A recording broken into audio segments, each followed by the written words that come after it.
Call the meeting to order. Everyone please rise to the pledge. I pledge allegiance to the flag of the United States of America and to the republic for which it stands, one nation, under God, indivisible, with liberty and justice for all. Village clerk, please call roll. Burgess. Jones. Myers. Hicks. Washington. Here. Williams. Here. All right, with that, I'm asking for a motion to amend the agenda to move items 7A and 7B to 1C. Is there a motion to approve? Second. Motion, any questions or comments? Hearing none, Village clerk, please call roll. Burgess. Yes. Jones.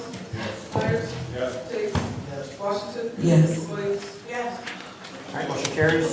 So under item 1C, we have motion to approve the ordinance supporting and approving of the consenting to an application by, you guys can read his name, for a renewal of Class A designation for Dunkin' Donuts development pursuant to Cook County Real Estate, real property assessment classification ordinance as amended.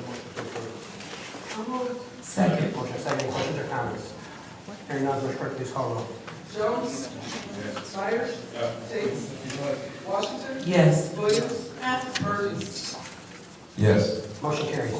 The motion to approve an ordinance supporting and approving of the consenting to an application by WinPack Portion Packaging, Inc. for a Class A designation for WinPack expansion development pursuant to Cook County and Will County's real property assessment classification ordinance as amended. Is there a motion to approve?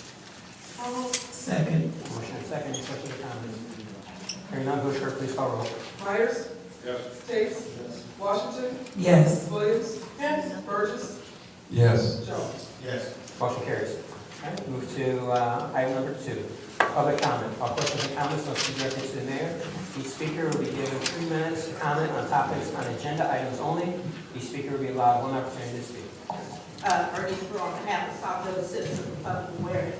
I'd like to address item number 6, 6B, C, and D. Just for your information, those meetings are under review by the United States Attorney General, so you might want to caution yourself when you approve those. They are open meeting act violations, so you might want to take a second look at that before you approve those minutes. They're under review. Number 5, according to your own ordinances, the senior chairperson is only supposed to be in office for 2 years. I want to know why Rose Langston is still there, and who decided that she could keep her chairmanship for over 2 years. So, according to your own ordinance, breaking the rules, she shouldn't be even representing the senior group. And also, on 5E, I want to talk about the finance director. Considering the era, the environment that we're in, and what happened with the village treasurer, I want to know what safeguards are going to be placed on so we can watch them go high. And our monies. No offense. All right, any other questions or comments? That's it. I'd like to know what's going on with taxpayers' dollars. All right, thank you very much. I'll be having a prepared statement later, but not at this time. All right, next. All right, seeing no one else, we'll move to reports from officers. And we got the mayor's report.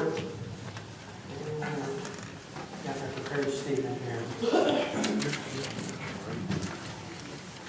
As has been widely reported, the village treasurer was arrested last week by Sauk Police Department for possession of a controlled substance. After receiving this information, I directed the village administrator to take a number of steps to ensure the safety of the village funds. First, I directed the village administrator to place the treasurer on paid leave pending further information on his arrest. Secondly, I directed that the treasurer have no access to the village hall and to change the locks on the treasurer's office. Thirdly, I asked staff to contact all financial institutions that the treasurer had signature cards and or access to accounts with, and put a freeze on the treasurer's signatures authority on those accounts and access to those accounts.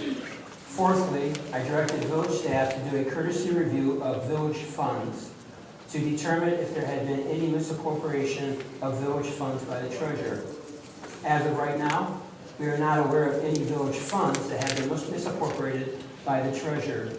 We are continuing our investigation and will let you know if we find any village funds that have been misappropriated.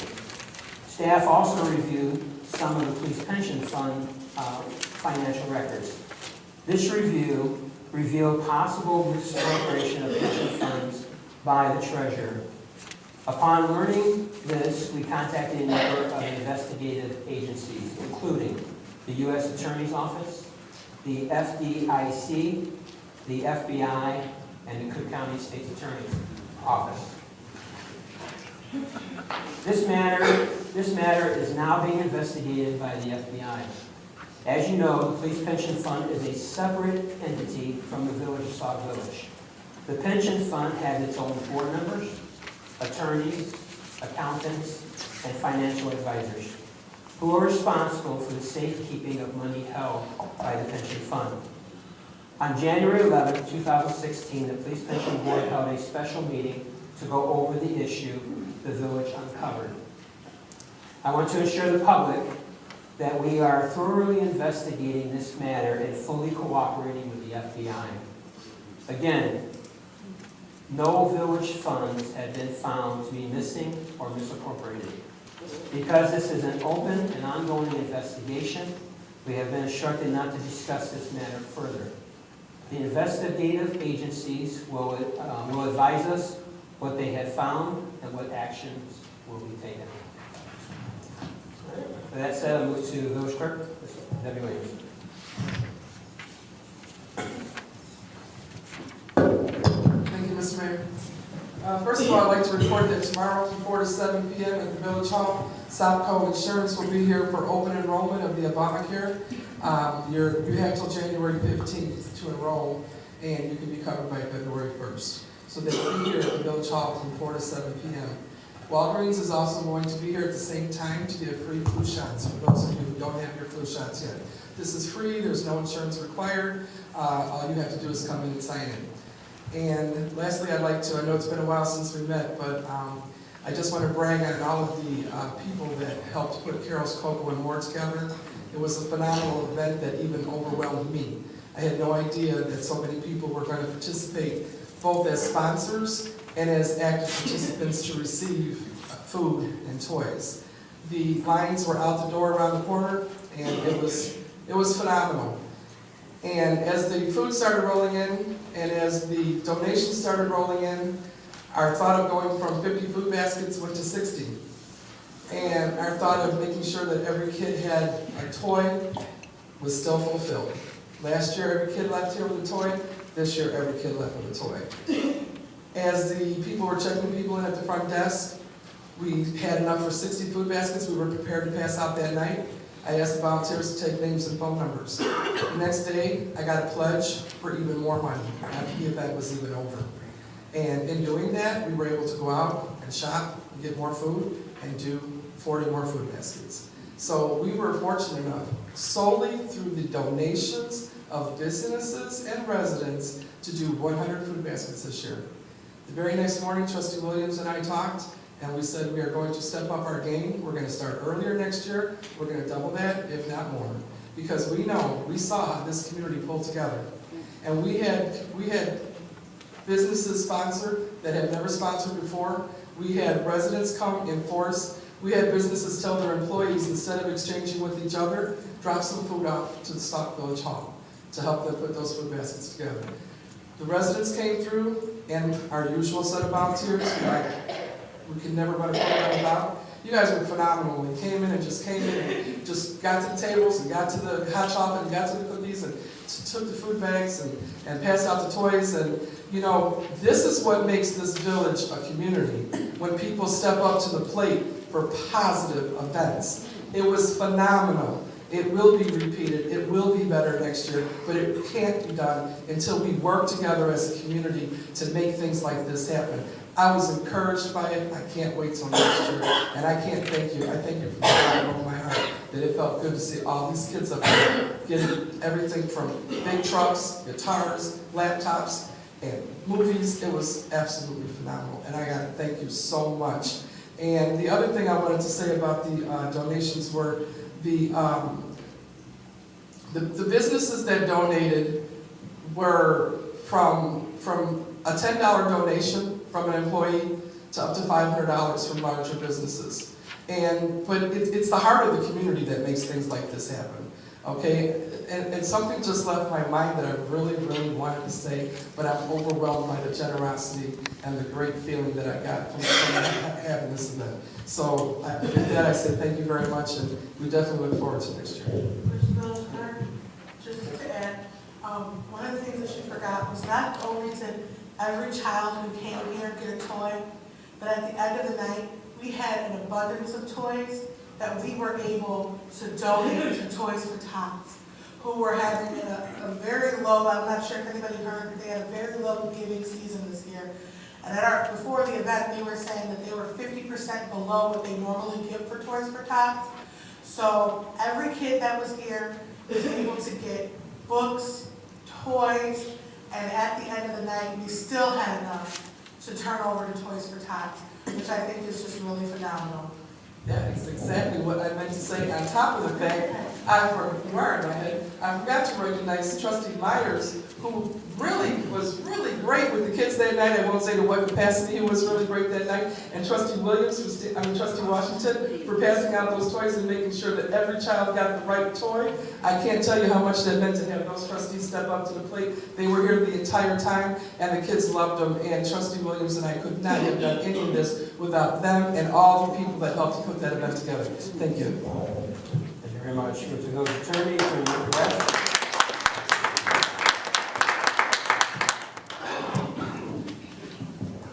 Yes. I don't think they're clapping for me. Oh.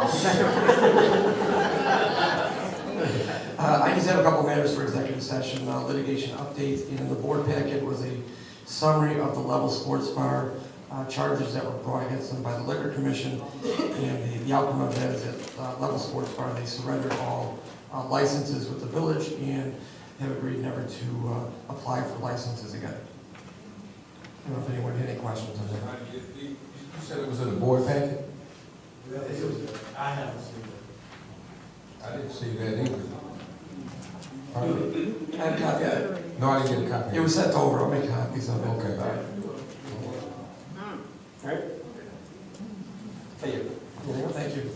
All right, move to village engineer, John. Thank you, Mayor. We are in the process of closing out last year's MFT road resurfacing program. We'll be planning this year's program in the coming weeks. And we are also in the process of closing out last year's MFT road maintenance program. We have prepared the typical formwork for this year's maintenance program that I'm asking to be approved at the next regular board meeting. And that concludes my report. Thank you, Mayor. Move to village administrator, director of public safety, Mr. Furman. Mr. Mayor, Board of Trustees, let me start my report by saying that before I came to Sauk Village or accepted the position, I did extensive research on this matter that I'm about to address. And the reason for that research was to make sure that we could do something with reference to increasing the value of homes in this community. So I'll start like a uniform crime reporting status. Mr. Reed, Paxton and I figured that we went on what we call it neighborhood 5, and we found out numbers that we did not believe before I started working. And compared it to Robbins, to Harvey, to Markham, to Chicago Heights, all these different, and Sauk Village had an extremely high crime rate. And we did not see that based on our research of other areas where things might have been reported, like the news media, etc. So my report is going to start with a review of, I had a review of the crime statistics. I had Mr. Kowalski come in, because our strategy was to try to put an arm around the police department until we got a professional in and out of that department. And we have that. So one of his first charges was what I'm about to talk about. A review of Sauk Village crime from 2012 through 2014 showed that Sauk Village was among the highest crime-rated communities in Illinois. That information was sourced by the UCR, which is Uniform Crime Reporting reports submitted to the Illinois State Police by the village or Sauk Village Police Department during the above mentioned years. The UCR has 8 major crime categories: murder, rape, robbery, aggravated assault, theft, motor vehicle, theft, and arson. These categories have subcategories that have historically been entered into the New World Case Reporting System. Currently, they are now entered into our Capers Case Reporting System. At year end, a computer UCR report is generated for reporting purposes to the Illinois State Police, which subsequently sends it to the FBI or the NIC. The report demonstrates Sauk Village crime information and its crime ranking in Illinois. Chief Kowalski reviewed the 2014 New World Crime Reporting System year-end report and found that it differed from the UCR report that was submitted to the ISP earlier last year. The UCR report that was sent to the ISP shows that overall crime in Sauk Village was 38% higher than what the year-end New World Crime Reporting System reported. An adjusted UCR report for 2014 was filed with the Illinois State Police based on the information collected from New World Crime Reporting System in 2014. The Illinois State Police only allows the agencies to go back 1 year to correct crime reporting statistics. Crime reporting can be influenced in several ways: by miscategorizing crime on initial entry, or by over or underreported UCR figures that are reported to the Illinois State Police. For the first 8 months of 2015, prior to Chief Kowalski's arrival, major crime reports averaged 22.9 crimes per month. It should be noted that New World Crime Reporting System was not always operational during that period, and that reporting was tabulated at times manually. For the 4 months after Chief Kowalski's arrival, major uniform crime averaged 10 crimes per month. Total major uniform crimes for the years 2012 through 2014, not adjusted, averaged per month 58.4, 53.1, and 46.2 respectively crimes per month. Total major uniform crime for years 2014 adjusted through 2015 averaged per month 28.6% and 18.6 respectively. Why is uniform crime reporting important to Sauk Village? Commerce and the public view uniform crime reporting information is factual. Opinions are formulated about the village as to its strengths and weaknesses. Past crime reporting, real or contrived, has labeled Sauk Village as anything but an average community with average crime. The corrected UCR finding for 2014 and the UCR figures for 2015 should remove Sauk Village from the list of Illinois worst crime communities.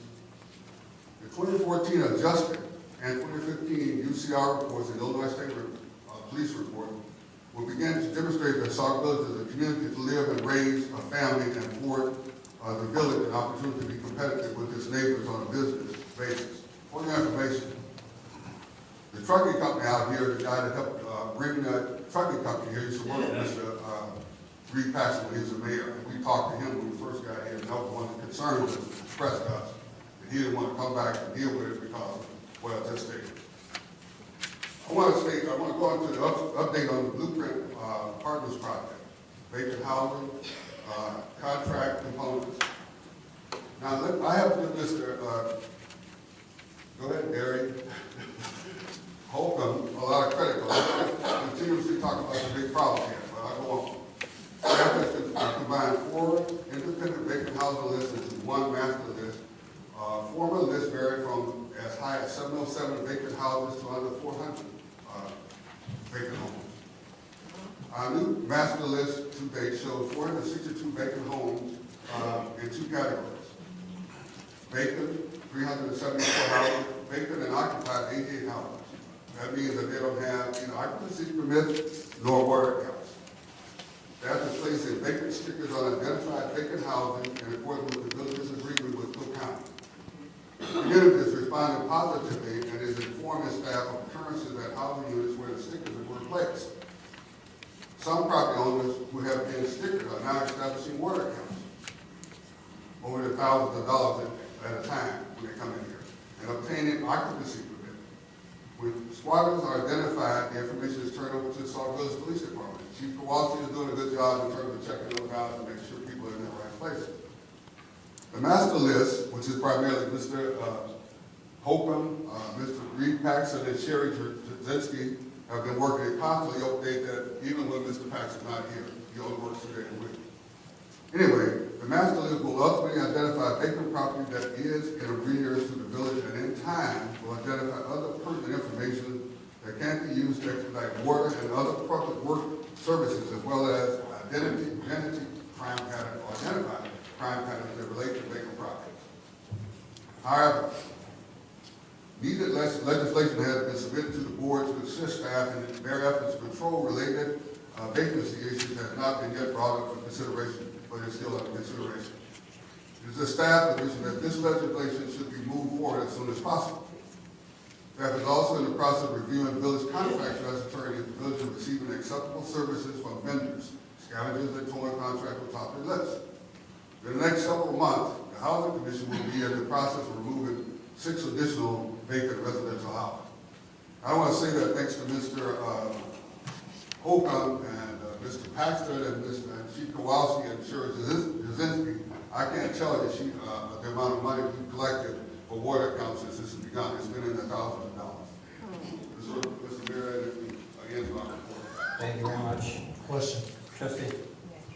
I'm concerned, first of all, with the statement about the errors in the crime reporting.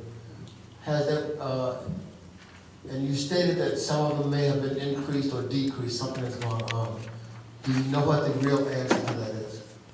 The real answer I gave earlier, Trustee, and that was the crime wasn't reported right, but we went right back to the source, and the chief talked with the Illinois State Police, had them come up and help him look at what we need to look at, and that's what we found. That's the answer. Okay, when crime is reported for the UCR, doesn't the individual have to be qualified in order to report that accurately? That's correct, and he also found that a couple of people that were reported had not kept up their training. Okay, so then the first answer you gave me is not really the complete answer. There's more to the answer than what you just said. Maybe I missed it, Mr. Kowalski, maybe you can answer that in more detail.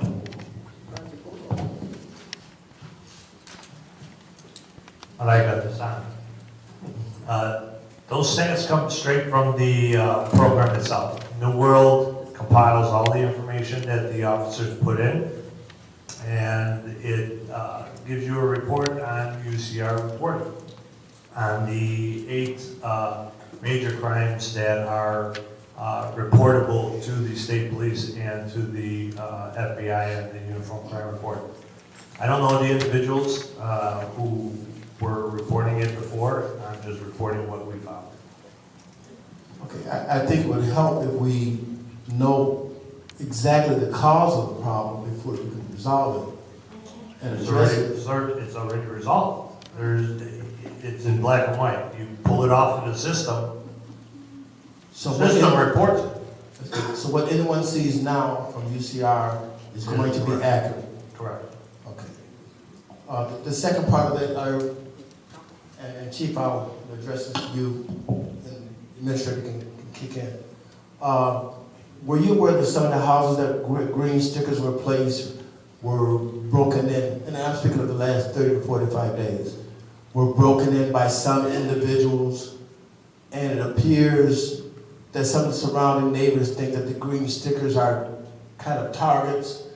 No one lives here, it's okay for you to break in and live here? I was not aware of that. Okay. Well, I was aware of it. I heard about it. I heard that. And you know, when I talked to the residents that come up here to talk about their water bills, we had some person living for 58 months without paying a water bill to their owner. They told me about that. At least 10 or 15 of them told me about that. But everyone that I talked to say that anybody knows whether a house is vacant, or no matter where it is. This is Sauk Village resident, not me. So when we place the stickers on those houses, it's because A, we did not have an occupancy permit, we saw no signs of a person living there, and we had no water accounts. Further, I go a little bit further. We had the Cook County Clerk, Mr. Orr's office, come out here to check on some of the voting issues.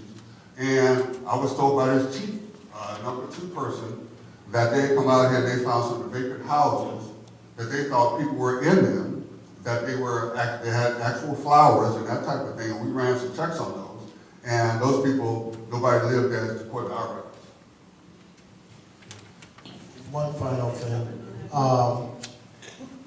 A few months ago, and the trustees are going to have to correct me, I'm saying a few months ago, and maybe longer, but there were questions raised about the activities at the Excellent, what used to be the Excellent Restaurant, that's on 394 and Sauk Trail. And he was told that the village had no information on it, on the reconstruction or rehabbing or whatever you want to call that's going on in there. And I stopped in there a couple of weeks ago, and they completely have, well, not completely, they're refurbishing the whole inside of that restaurant. And my question is, why didn't they get permits? When residents contract with someone to put a fence in their yard, they have to get a permit. Yeah. So how is someone or someone's rehabbing a whole restaurant and the village don't have any building permits or work permits for that? Your question is, how is that happening? Yes. It's the same way it's happening by people moving in and out the house without coming up here and establishing water accounts. You know, I think I heard that from one trustee, and I said we're gonna have Sherry to check. If they don't come up there and tell us that they're having that they want to move in or allow somebody to move in, we have one code enforcement officer, and that's where we get our information. Well, there's a difference in the house and this business. So we're gonna, There are at least 8 to 10 vehicles parked out there almost every single day. So it's not like someone's moving in or out. And if the village is losing money, in fact, if it's not issuing permits for work to be done. Hang on. The work that's being done in there is being done by the owners of the property. So to go in there and to fix floors, to paint walls, you know, they're working on their property, just like if you're doing work at your own house. It's their property. I was there when I went in there and met with Mr. Panos, the father. He was there, and they're doing the work themselves, and they have their own crew that's doing the work. So I have talked to Sherry, see if there's anything that they need to get permits for. Code enforcement is keeping an eye on that, and if there's anything they need to get permits on, they'll make sure they contact them. But to fix up a building that they own, they're at that point when I was there was no need for any permits. I know residents who have done improvements to their own property and they had to get permits. When you talk about fences, there is things like that, it costs for permits. I didn't see a fence going up around that building. But replacing the roof is not that serious. They did a roof, and they probably need to get a permit. And when I was there, they were only painting and. So you don't know exactly what they were doing? Do you know exactly what they're doing? I'm the mayor, you're the mayor. I'm asking, do you know exactly what they're doing? You should find out. And it's one thing making accusations, it's another thing is knowing the truth and finding out. That's why I asked the question, were permits obtained for the work that's going I on? would find out. That was a question. Trustee, I would find out from Sherry. She went home and said that. You better get permission from the mayor first. Right. Well, I have permission, but whatever. Mr. Chairman, Cover up. Mr. Chairman, you stated that the report that was given for the last 2 years, that the crime statistics were doctored or whatever it may be. I never said doctor. Well, they weren't reported correctly. So therefore, they were inflated. Okay, I use that word. But I've been out here almost 34 years, and in the past 2 years, I don't know the numbers because it's kind of hard for one person to know the numbers, but I do see what's going on because I can hear about things day to day. And in the past 2 years, we've had a lot of crime. And crime has been up. I don't know to what extent. Are we the #1 in the village? I mean, in the south suburbs? I don't know. But we've had more break-ins. We have more businesses to be vandalized, and we've had more shootings in this village in the last 2 years. So to say everything is, was inflated, I still think we need to stay and do what we have to do so we can curtail this portion of it. I mean, for us to say that, it was inflated, okay, maybe it was inflated. But I do know in the past 2 years, there's things that's been going on in this village. I mean, we've had people in broad daylight to rob a business. The last time we've had robberies that sufficient, we had businesses to leave. You don't remember, you weren't here at the time, but we had 7-Eleven closed down for just that same reason where Title Max is located. For that same reason, they were 24 hours, 7 days a week. But it's just, it's to rest and say that I still think we still need to stay on high alert. I think that we need to do whatever we need to do to protect the businesses out here and also the residents. We can't stop drive-by shootings. We can't stop home burglaries. But we have to do something we're not just looking at numbers, we're looking at people's lives, looking at people's businesses. We need to do something, and just to say that someone else inflated the numbers and point the finger, I'm looking at something proactive, that we need to do a task force or something, so the people out here that's committed these crimes can know that we mean business. And the trustees that have been here for the longest know back in the day that if you did something in Sauk Village, it was going to be, in other words, you didn't come out here and mess with the people in Sauk Village. What happened since then, I don't know. But we do not need to say, well, the numbers were inflated or that, it was reported wrong. Let's be proactive and try to do something to say, can we put a task force together? Can we get out there? I'll have no problem working with that, but we need to do something to let the people, the ones that are coming and committing these crimes, I mean, who takes a cash register and runs out the store with it down the street? I mean, doing broad daylight. Those things, and people just, I mean, if it's that bad, you can be coming out of the store. The businesses see that. They ask questions. I'm out there talking to the businesses, and that's the first thing they say, what are you guys going to do? We don't have the answers, but we can at least try to put something in place. And I would like to see something like that done between yourself and the police chief and whoever else may be involved, to put something out there to let the people know. I know there was a seminar or whatever, but I mean, no one wants to find out after I've been robbed, what do I do? So I'm just asking that, can we just, I want to respond to this because, just so the residents know some of the things we have done. We had a meeting with businesses here in Sauk Village to talk about crime prevention and what to look for. We've got our police department working closely with the businesses. The police chief's going to give you some updates today on what we've done on some of the crimes. We are addressing the issues here in Sauk Village. Again, to go after someone because he reported the facts, that's uncalled for. He's just reporting what the findings were and bringing the village residents up to speed. The other thing too is you talk about who robs and takes off with a cash register. Well, if you've been keeping track of the news lately, there was 4 of those that happened just over in Indiana, just within the last 2 weeks. This is something that's hit the whole entire South region. All the police departments are working together. I'm sure the chief can tell you that all chiefs, not only on the Illinois side, but also on the Indiana side, are working together to go after the criminals. So there has been an increase in crime, but not just in Sauk Village. When you talk about, where you have robberies and things like that, it's happening everywhere. So, what have we done? The police department is working with the businesses.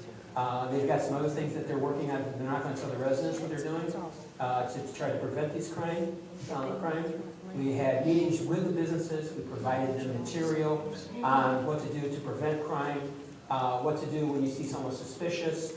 We gave them suggestions. We had a great meeting here. I personally went out and I went to every single business and dropped off information and talked to some of the owners that were there. So, there is things that's happening. There is work going on. And the chief, he's going to share information. But Chief, you had something you wanted to say, right? I just want to assure Trustee Burgess that we are working on it. And you know what? Numbers are numbers. Stats are the biggest forms of lies or whatever you want them to say. Our officers are out there every day. We make plenty of arrests, I moved an officer into, to help Detective Grossman, because he does a phenomenal job on his, on the investigations. A lot of what you hear, a lot of the crimes, people aren't cooperating. We had a shooting, a young man, juvenile, got shot. We called the school and the school knew who he was. He says, oh yeah, he got shot 3 months ago. You'd think he would help us out? No, this person's not helping us out. The individual that was shot, who was supposedly pregnant, was not pregnant. So, and now there's some changes in stories. So, the things that you're hearing aren't as egregious as you want to believe they are. Our officers are constantly out there. We're trying to boost the prime time with as many officers as we can. We have one officer, who I'm proud to say, through Cops Grant, just started the Chicago Police Academy on Monday, and within 3 months he'll be on the street on the field training officer program. So and we have an officer, as you well know, who's our K-9 officer, works with other towns. We're part of the South Suburban Major Crimes Task Force. I went to a meeting today with them, and all the police chiefs are saying the same thing. Crime is up. We should be happy. We're not Dalton. Dalton had 3 murders already this year. Knock on wood, we're not there. Do we have shootings? Yes, we do. Unfortunately, by the time we get there, they're long gone. We try to get people to help cooperate. We will be setting up an anonymous number, an anonymous email. These are things that are all in the works. So we're definitely, we're attacking it as best we can with the staff that we have.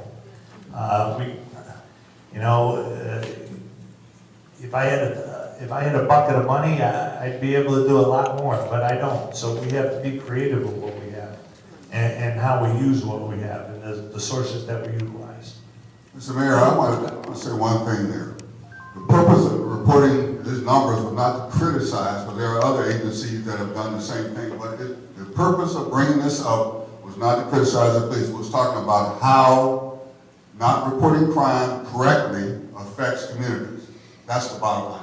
And going forward, we are talking about how to increase property values, decrease crime, that type of thing. That's the purpose of this report. And I just wanted to reiterate, I wasn't going after the messenger, even though the mayor stated that that's what it was about. I mean, we talked about this, Mr. Fairman and Mr. Kowalski, 3 years ago when we had a TIF over there where Fairway was located. We asked them, before they got their Class 8, to put and install brighter lighting over there for that business. They got their Class 8 and we still don't have the lighting there. And people, if you go by there any evening, it's dimly lit. You can come out of Chicken and there's no one that can see you come out because Advance Auto is there, but their windows are not boarded, but they have, paper or whatever in the way where you can't see down there or see someone coming in and out. There's no cameras there, but they looted that place twice. It needs to be at least lit where the people would feel at least safe. Walgreens across the street is lit up pretty good. Over here where Tony's is at is lit up pretty good. The gas station is even lit up pretty good. Popeyes is lit up. Why does that place, and I've said this many times, what can we do as a village to go after the owners of that facade to make them light that place up? They got all the I have to there. agree with you. Trustee, not to cut you off, I agree with you. Lighting is the biggest prevention. It's called SEPTEV, and it's crime prevention through environmental design. That's one of the first things that they teach you in those type of security classes. So I have to agree with you. Yeah, lighting is we need to go after whatever it takes. I mean, we talked to them about this, but it's still. Trustee, we went over there and all the lights are on. Mr. Mayor, I think the lights are on. You mean to tell me that's lit? Would you feel safe going over there right now? As dark, you do, and you feel safe going in there, and as dark, as dimly lit as it is. You don't think they should bring more lighting in there? Trustee, I think what you have is you have an older development that has but they're making money. They're making After new your- money. After your complaint was that you said there was lights out. I said the lights are and dimly lit. I go over there all the time. to make sure the Okay, lights so are you on. think that's okay? Well, the lights are on. So, Okay, you can put 20-watt bulbs in front of your house. I'm gonna put 60 watts or 100 watts in front of mine. Because those lights are not bright enough in that parking lot. You can see that, you see a lot of shadows there. They know where to go and how to get in and out of there. And if you feel that they shouldn't bring brighter lights, we're putting brighter lights in our own village. We're bringing brighter lights in the neighborhood. We just did a lighting contract, you know that yourself. So you're saying that they don't have to do that? It's not that we had to do it, but we did do it for safety reasons. Why can't they increase, it's all a matter of changing bulbs out? We're not asking them to put new fixtures, bring brighter lighting in there, illuminate that place a little bit better. That's all we're asking. But, you know, Mr. Mayor, one final comment. I go down Peterson Avenue. I come out here sometime and my wife's car just to go down now. That is a place that some of those trees need to come down. Let me say this much without being too critical. You know, I mean, if we had the money, I look at the neighborhoods around here and they really need more lights. They do. We just signed a contract. I know, but I'm just saying. And those lights they'll be installed pretty soon as Public Works will get them. We're gonna change them out. I know, but you're talking about bulbs. I'm talking about the location. Okay, but I'm just saying, I don't think, this is just my interpretation, that Fairway parking lot, that whole facade over there is not, I think it should be lit up better. Every other facade that's doing business in the village has brighter lights than that. I agree with you. We'll see what we can do in terms of what's our ordinances. all right, move to item beautification committee. Beautification committee, next committee meeting will be held here at the Village Hall on January 20th at 10 a.m. And to report, move to Parks and Recs committee, trustee Jones. We had our committee meeting last Thursday. We're going to put together another open gym for February 20th, starting at 11 a.m. to 3 p.m. There will be more details and more activities displayed as the weeks and as we get closer and closer to the day. And that concludes my report. Very much. Move to Public Works, trustee Richards. Thank you, Mr. Mayor. We're still waiting on the ordinance coming from the Ordinance Review Committee for the water billing ordinance resolution that we've asked to have them look at, and so we can bring that to this board, so we can be, not going to say in compliance, but we can update and upgrade certain things as far as billing is concerned for the residents. So I'm hoping that we can get that done before the end of the month. The ordinance was given to the Ordinance Review Committee about 2 months ago, and we're just waiting on it so we can move forward with that, and we can have that implemented as soon as possible. Our next meeting will be tomorrow here at the village at 7 o'clock, all invited. Thank you, that ends my report. Thank you, trustee. Move to Housing and Intergovernmental Committee, trustee Tate. The Housing Committee is currently doing some kind of some legwork actually to determine what the housing market is looking like, availability of individuals to consider purchasing homes. We had one workshop a few months ago, as you may recall, and we're planning to have another workshop where we can provide more current information as to what's going on with the housing project out here in Sauk Village, in order to get people to consider buying instead of just renting. And we demonstrated at the last workshop that it's quite possible that those people who are renting can actually purchase a home for less than what they're paying in rent. So there are things that are available out there. We just need to get the information out to the individuals, for the individuals to take an interest and say, what do we need to do to become homeowners? For intergovernmental, we've been meeting with, or having cursory talks with some of our surrounding communities about things to do. We'll be having a meeting later on this month. We have some good ideas for intergovernmental on how to reach out and how to better serve the residents of Sauk Village. And it's not just the senior population or the children in Sauk Village. We're kind of a middle-aged group, people who work, people who may not be employed, but who are home and who need to get from point A to point B, people who need things to do. It would be wonderful, and this is pie in the sky, and I hope I will allow to help out. One of our neighbor communities serves over 300 meals to their residents every week. And I wish we could do that. We have individuals that could use a hot lunch or a hot breakfast, and if we could provide that type of thing, it would be wonderful. In the event I don't win the lotto, I think we're gonna work on some other areas and see if we get some donations or get some businesses that are possibly make donations to come in and cook for the individuals in Sauk Village who may need some assistance. So that's a lot of legwork. And we don't have a full complement of volunteers to work on either the housing or the intergovernmental committees. So we're working with limited staff personnel. But we're going to just keep at it and hopefully get something accomplished, and hopefully something more positive can be provided to you next month. That's all I have. Mr. Mayor, I want to add to that also the appeal process for Bloom Township. That's everyone that's here for your appeal for your taxes is going on right now as we speak at Bloom Township, located on Halter Street. If anyone doesn't know where it's at, I can give you the exact. Well, it's right across the street from Prairie State College on Halter Street. They're going through the process now. I would suggest that you go to Bloom Township. If you're going to appeal, they get all the paperwork for you, and then you go down to Markham Courthouse. So I would suggest that you go there and let them know that's what you want to do. They'll get you the paperwork, they'll get you the appeal, and then you present that down at Markham Courthouse. But that's going on right as we speak. So if anyone is thinking about appealing their taxes, right now this is our period. This is Bloom Township's period that we have right now. Thank you. Thank you, Trustee. Can I just add one thing to it?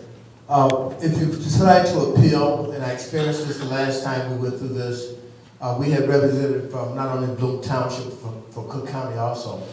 When they give you your paperwork over at Bloom Township, make sure you make a copy of it before you turn it in Markham. Do not give Markham your only copy. Make a copy for yourself and turn a copy into Markham. We had one instance where the individual didn't believe that and they turned in their only copy. So I just advise you ahead of time, make a copy of it, keep it, and then go and turn in your copy to Markham and go through the process. That's all I have. Thank you, Trustee. Move to the Public Safety Ordinance Review Committee, Trustee Myers.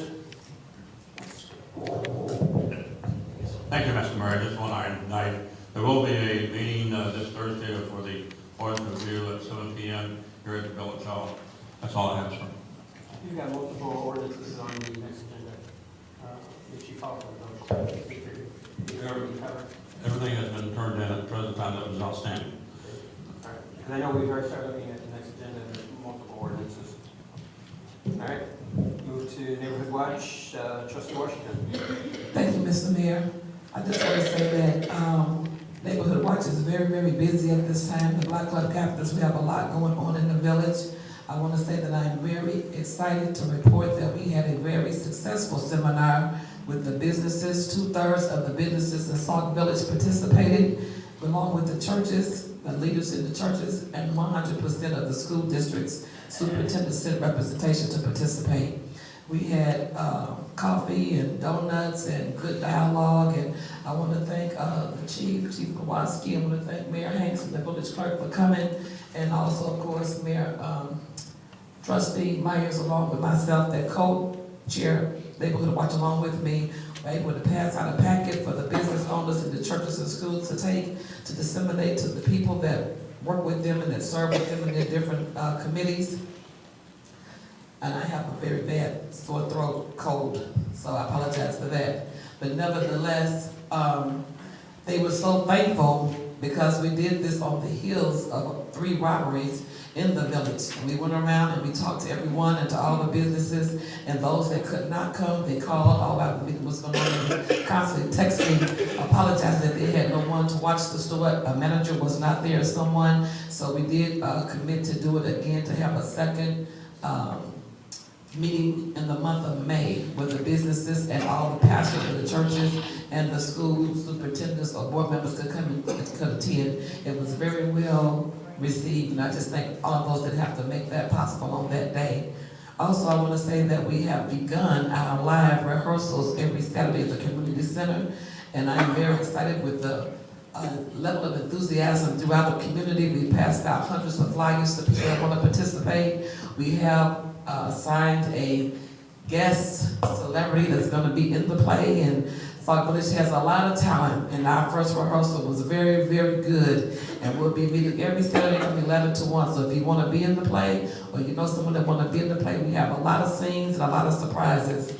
Finally, I want to just say that, you know, Neighborhood Watch have a campaign that's Light Up the Community, Light Up the Neighborhood campaign, and when you all were talking about the lights in the store, parking lot for Fairway, I did talk to Mr. Duck and myself, and we looked at the lights. Some of the lights are dim, some are bright, and that's one thing the Neighborhood Watch block captains do on their blocks, as well as a committee of a whole. We encourage the neighborhood to turn their lights, their front and back lights on. We've been saying this for 4 years. It's nothing new, and I'm just glad to know that neighbors are turning on their lights. As we drive through the village, we see more and more residents with their lights on in the front and the back, and it makes it very convenient for the block club captains to look at to see what's going on. I wanted to make a statement in regard to the green tags that's on the house that are vacant. Ever since Sherry told us about the green tags that they were going to be putting on the vacant homes, it's been easier for the block club captains to identify those homes that are vacant as well. So if you're not going to continue to do that for whatever reason, please make sure that you let me know so I can let our block captains know. Those have been very influential in us identifying people on properties where they should not be. And that concludes my report. Thank you, Trustee. With the Budget, Finance, and Community Relations Committee, Trustee Williams. Thank you, Mr. Mayor. Excuse me. The Budget and Finance Committee was scheduled to meet the first Monday of the month, and it was canceled by me because I couldn't attend. I've been battling this for quite a while now, but I did want to do an update on the Shop the Cop program and give some thank yous. As you may recall, Shop the Cop program was on December 11th, Friday. And I want to say thank you to the Sauk Village Police Association for their $900 donation, and that they added with Sergeant Salisbury for her raising $100 for the donation, and to the Community Outreach Partnership for raising over $1,000 for their donation. And I want to say a big thank you to the social worker at Strasburg School, Ms. Woodley. She was extremely influential in helping us obtain the kids' names. She also created and collected the permission slips and helped arrange 2 school volunteers to be with us for the whole day, as well as provided a school bus to get the kids from school to the Stager Kmart, back here for lunch, and then back to school on time. As I stated, we were working with the administration building, and due to some unforeseen events, they were not able to help us, but she really stepped up. She was really encouraged by the program, and she really, really helped us, so thank you goes out to her. Also, I wanted to thank our volunteers and officers. Our officers were there, and we did have volunteers at the Stager Kmart that day to help the kids. We did split the kids up into groups, so it would be easier for them while they were in the aisles to pick out their toys. So I did want to say thank you to Chief Kowalski, Sergeant Salisbury, Officer Morris, Officer White, and Officer Brown, Jackie Glaze, Carol Barnell, Village Clerk Debbie Williams, Linda Todd, and Pat Couch. Again, thank you for helping the kids while they were in the aisles, helping them, especially the younger ones, calculate how much their purchases were going to cost, and trying to steer them away from maybe some bigger items that were over the amount that we were able to provide for them. Or helping them kind of round up to meet the amount that we had. And also for helping the kids once we came back with pizza and the pop and the juices and everything, and helping with cleanup, so we were able to do that. A huge thank you goes out to Stager Kmart. We were able to call them ahead of time, and they were able to provide us our own checkout line with our own cashier and a manager who was there to help us with the kids through each time. They were very patient with the kids. I know that our volunteers and our officers attempted to bargain with the kids as far as how far $60 would go, but sometimes they still brought a little bit more to the register. So they were very patient with the kids and kind of picking out what they could get versus maybe what they needed to put back. And they gave us their employee discount, which allowed the kids to maybe get a little bit more as towards their purchases. So it wasn't a whole lot more, but kids were able to get maybe some candy or a couple more pairs of socks or something. And they were having really good deals that day. And they were telling the kids, the boots were buy one, get one $1. So they were sending them back to kind of help out their purchases. So they were really good to us. And we would just like to say thank you. With the donations that were raised, we were able to provide the kids with $60 gift cards for for Kmart. And they were able to come here afterwards for pizza, which was also we were able to provide. And at that time, they were able to take pictures with the officers and take pictures with the volunteers. So we were very, very, like I said before, this was a program that wasn't done for 6 years. It was a program that was presented to myself and Officer Morris by Sergeant Salisbury, who was asked to kind of oversee it by the police association. They wanted to do something, they wanted to volunteer with money, and she asked that Officer Morris and I take it over. And it was our first time for both of us doing it, and I think it was a very successful event. The kids had a great time. They're looking forward to it again for next year. And as the village clerk stated before, I know that we share volunteers. We couldn't have done it without our volunteers, as always. The Community Outreach Partnership Committee, you guys are dedicated. You guys are always wanting to help, so thank you so much for all your candy sales, your hard work, everything that you did. The village clerk and the Public Relations Committee and the Community Outreach Partnership Committee, we did a lot in a little bit of a time to help the residents of Sauk Village for those 2 months. We put a lot of work in, so thank you for your time, thank you for your effort. And we are hoping to continue this for next year with the schools. We've already talked to the administration over at District 168. They're willing to help with us again. So we're hoping that this is not going to be something where there's another 6-year lapse. So again, thank you very much. It was a really successful event. Thank you, Trustee. Comments? Trustee? I had several comments that I was going to present last week, but as everyone's aware, we didn't have a meeting to do that. And one thing is that I think this board should consider getting educated on the difference between a budget and an appropriations ordinance. From what I've seen thus far, it appears the village has exceeded the appropriations portion that it previously approved. There are rules and guidelines concerning this, and I have seen nothing that says the village has complied with them, which means, in my opinion, we're possibly in violation of state law. I don't know what the penalties are. I would just hate to see anyone subjected for violating the law when education will pay off. A second thing that I noticed regarding the budget is that there was nothing for the dispatch center that I saw in the budget, but then I saw information where we've exceeded it by we spent $112,000.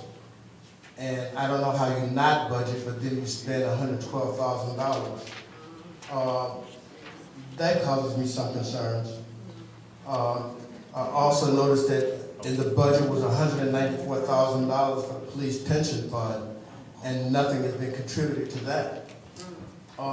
And this is like the 8th month of the year for the budget.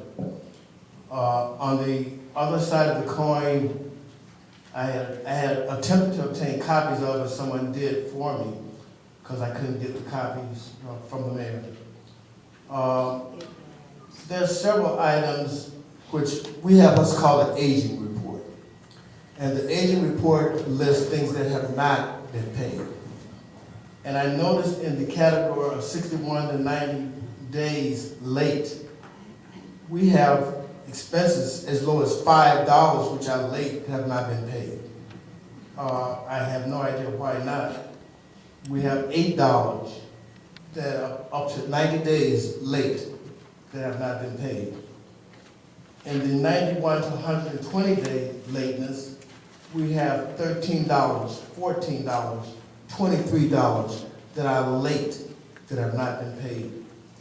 151 days or more, we have a $20 fee to the Illinois Tollway, and I'm sure the Illinois Tollway is going to add late fees to that.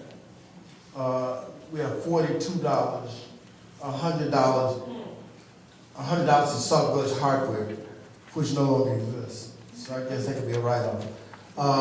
But these are amounts that are not huge amounts within themselves, and for them to linger on up to 151 plus days, I think is irresponsible for us to do business that way. Bills are made to be paid on time if we possibly can. And I know Mr. Mohan, he's not here, he likes to say, well, we didn't have the money, we didn't have the money. Well, I'm sure somewhere along the line we had $5 or $8 that we could have paid some of these bills off. And it's just improper management of our finances. And we're in a hole as it is, so we should try to get out of that hole. One final thing is that I took a look at the village revenues that were projected by the mayor's budget, and I see that we're down, as of right now, over $300,000. I have a real concern when there are no revenues coming in, or when we jacked up how much money we expect to get and we don't get it, and now we're scrambling to find it from somewhere. I just think we're going to hell in a handbasket. That concludes my comments. Thank you, Trustee. Thank you, Trustee Tiggs, for your comments. As I stated, the Budget and Finance Committee did not meet this month due to my illness. We will be meeting, and we do have a schedule of things that we will be addressing. This would be our 3rd meeting since the actual Budget and Finance Committee has been established, and we are working on the policy that was recently passed. But I will take your suggestions and your comments and bring them up at the next meeting. As the original co-chair of the meeting, I wish that we would have had these prior. Maybe you and I could have worked together to kind of resolve these. But now that you have presented these suggestions, I will let you know that these items were on the schedule, maybe not for our next meeting, but we will maybe move them up, especially as it relates to the budget, because as we all know as trustees, this is the month of January, and our fiscal budget year will be ending soon, so the budget should be started. We were thinking on ways to kind of look at the old budget and the new budget, and that was on our agenda, but we can add these items to the agenda to review and look at your suggestions, and we will get back to you. Well, just to comment, I requested these items when I was chairperson of Finance and Budget, and the mayor didn't provide them to me. So I got it from another source. So I got those about a week ago, 2 weeks ago, actually. So I was going to bring them to your attention last Tuesday, had we met. So I'm just bringing it to you as soon as I get it. Trustee Washington, I do have a question. Trustee Washington. I'm sorry, Trustee Williams. Excuse me. I do have a question because I keep getting confused. To authorize an immediate check, who has to, obviously it was a policy that the board is not consulted with that. So who would have to be the people that would be involved? How many? I think you said 2 people have to say, but how many people are involved in that process? It depends on the amount, and it depends on the purpose, but there are 3 people that are able to, but you need to have 2. And that would be, the people who are a part of that would be the mayor, the village administrator, and the committee chair. But you need to have 2 people that sign on. So if the mayor and the village administrator think that check needs to be immediately paid, and they give the consent for those 2, you don't need to go to the 3rd person, correct? No, correct. So therefore, the board really won't have any input if they get those 2 people to write off on it. In other words, if they get the okay from the mayor and the village administrator, then there's no need to go any further. If the finance director is presented with a situation that calls for an immediate check, it has to follow under the policy, and if it's per the policy where the situation requires an immediate check, it's the finance director's responsibility to approach 2 of those 3 people to get a consensus. Okay. And then after that, per the policy, the finance director has to inform the board as to what was the reason, this is the amount, and then what was the reason. Okay, And that's then exactly what I'm saying. They have to inform the board what the reason was. Yeah, Okay. that Because form, it has happened, and I'm gonna bring that up later, but it has happened that immediate checks were written that no one knew about, and I didn't find out. I'll put it this way: I won't say the board didn't know, because I didn't know anything about it, and those immediate checks were written. I was just wondering the reason for that to be an emergency, but we'll bring that up when it gets to that particular point in the agenda. according to the policy, that information has to be attached to the next accounts payable. Thank you. Question. You said it depends on the amount. Yes, You had said it depends on the amount. What is the amount? Like up to, okay, so to exceed? the finance director was given the authority from $1 to $999.99 to be able to make a payment, as long as the payment falls within the policy. Again, that would be payment of a bill to avoid cancellation, an emergency need for a department, something like to avoid legal ramifications. Okay, then we've authorized him to be able to do that. From $1,000 to $9,999.99. That's when the finance director has to get the authority to be able to make that, to get that immediate check. Again, it has to follow the guidelines of what would be considered the need for an immediate check. Anything $10,000 or above would again have to give the authority from 2 of the 3 personnel for that to be able to occur. And then those are for the immediate checks, which again is something different than what's an emergency need. We didn't put a cap in the policy for an emergency need, but that would be something, when we had the water situation and when we had to purchase all that water, or we were told we had to purchase all that water, that would be something that is an emergency. It's to the residents, it's safety related. That would be a decision that the finance director would already be working in conjunction with the finance director and the mayor, because obviously there's a village emergency. That would be, the goal would be to be able to pay whatever we needed first because of the emergency, and then inform the board. But with all these things, again, everything has to be attached to the accounts payable prior to for the next board meeting, for the next regular board meeting, to inform the board of why the situation occurred. Thank you. You're welcome. All right. Move to reports, departments, committees, and commissions. Fire chief for fire department. Sorry about that. 911 commission. Thank you, Mayor and Board.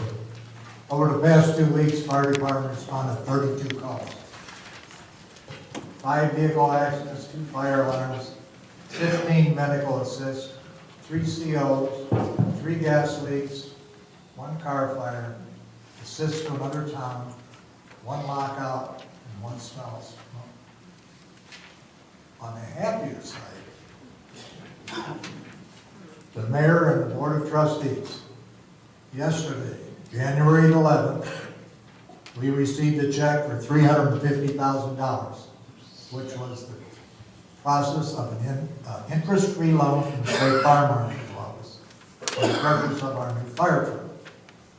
I am requesting the mayor and the board of trustees to instruct Finance Director Mohan Roll to issue a check to Smeel Fire Apparatus in the amount of $350,000 so we may begin the process to purchase this new truck. And that is my report. So you're requesting the board give the approval, right? Yes. Consensus. Fire chief has asked for a consensus to be able to take the money they've received, to be able to the village to issue a check. I have no problem. Project fire apparatus. Yes. So just looking for consensus? Yes. Okay, so long as I have enough heads. This, just so everyone knows, this will be on the next accounts payable. So please remember, when you see a check for $350,000, it's on the next accounts payable. Did you get a consensus on this? I saw what Did you see 100%? You have to have 100% to do a consensus. We already went through this.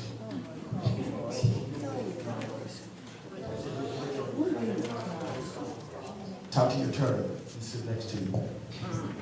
Anytime you have a consensus, don't you require 100% of the board's approval? You do not? Then you should check with the state law. Whoa. I will do that.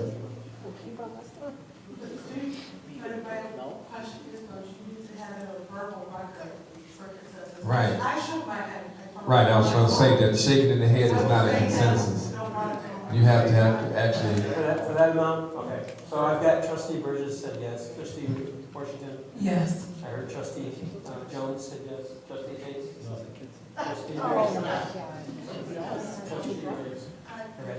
I would just note that you don't really need the consensus in any event since you approved this agreement a couple meetings ago. That last month you approved the contract. To do that, so it's basically a pass-through loan.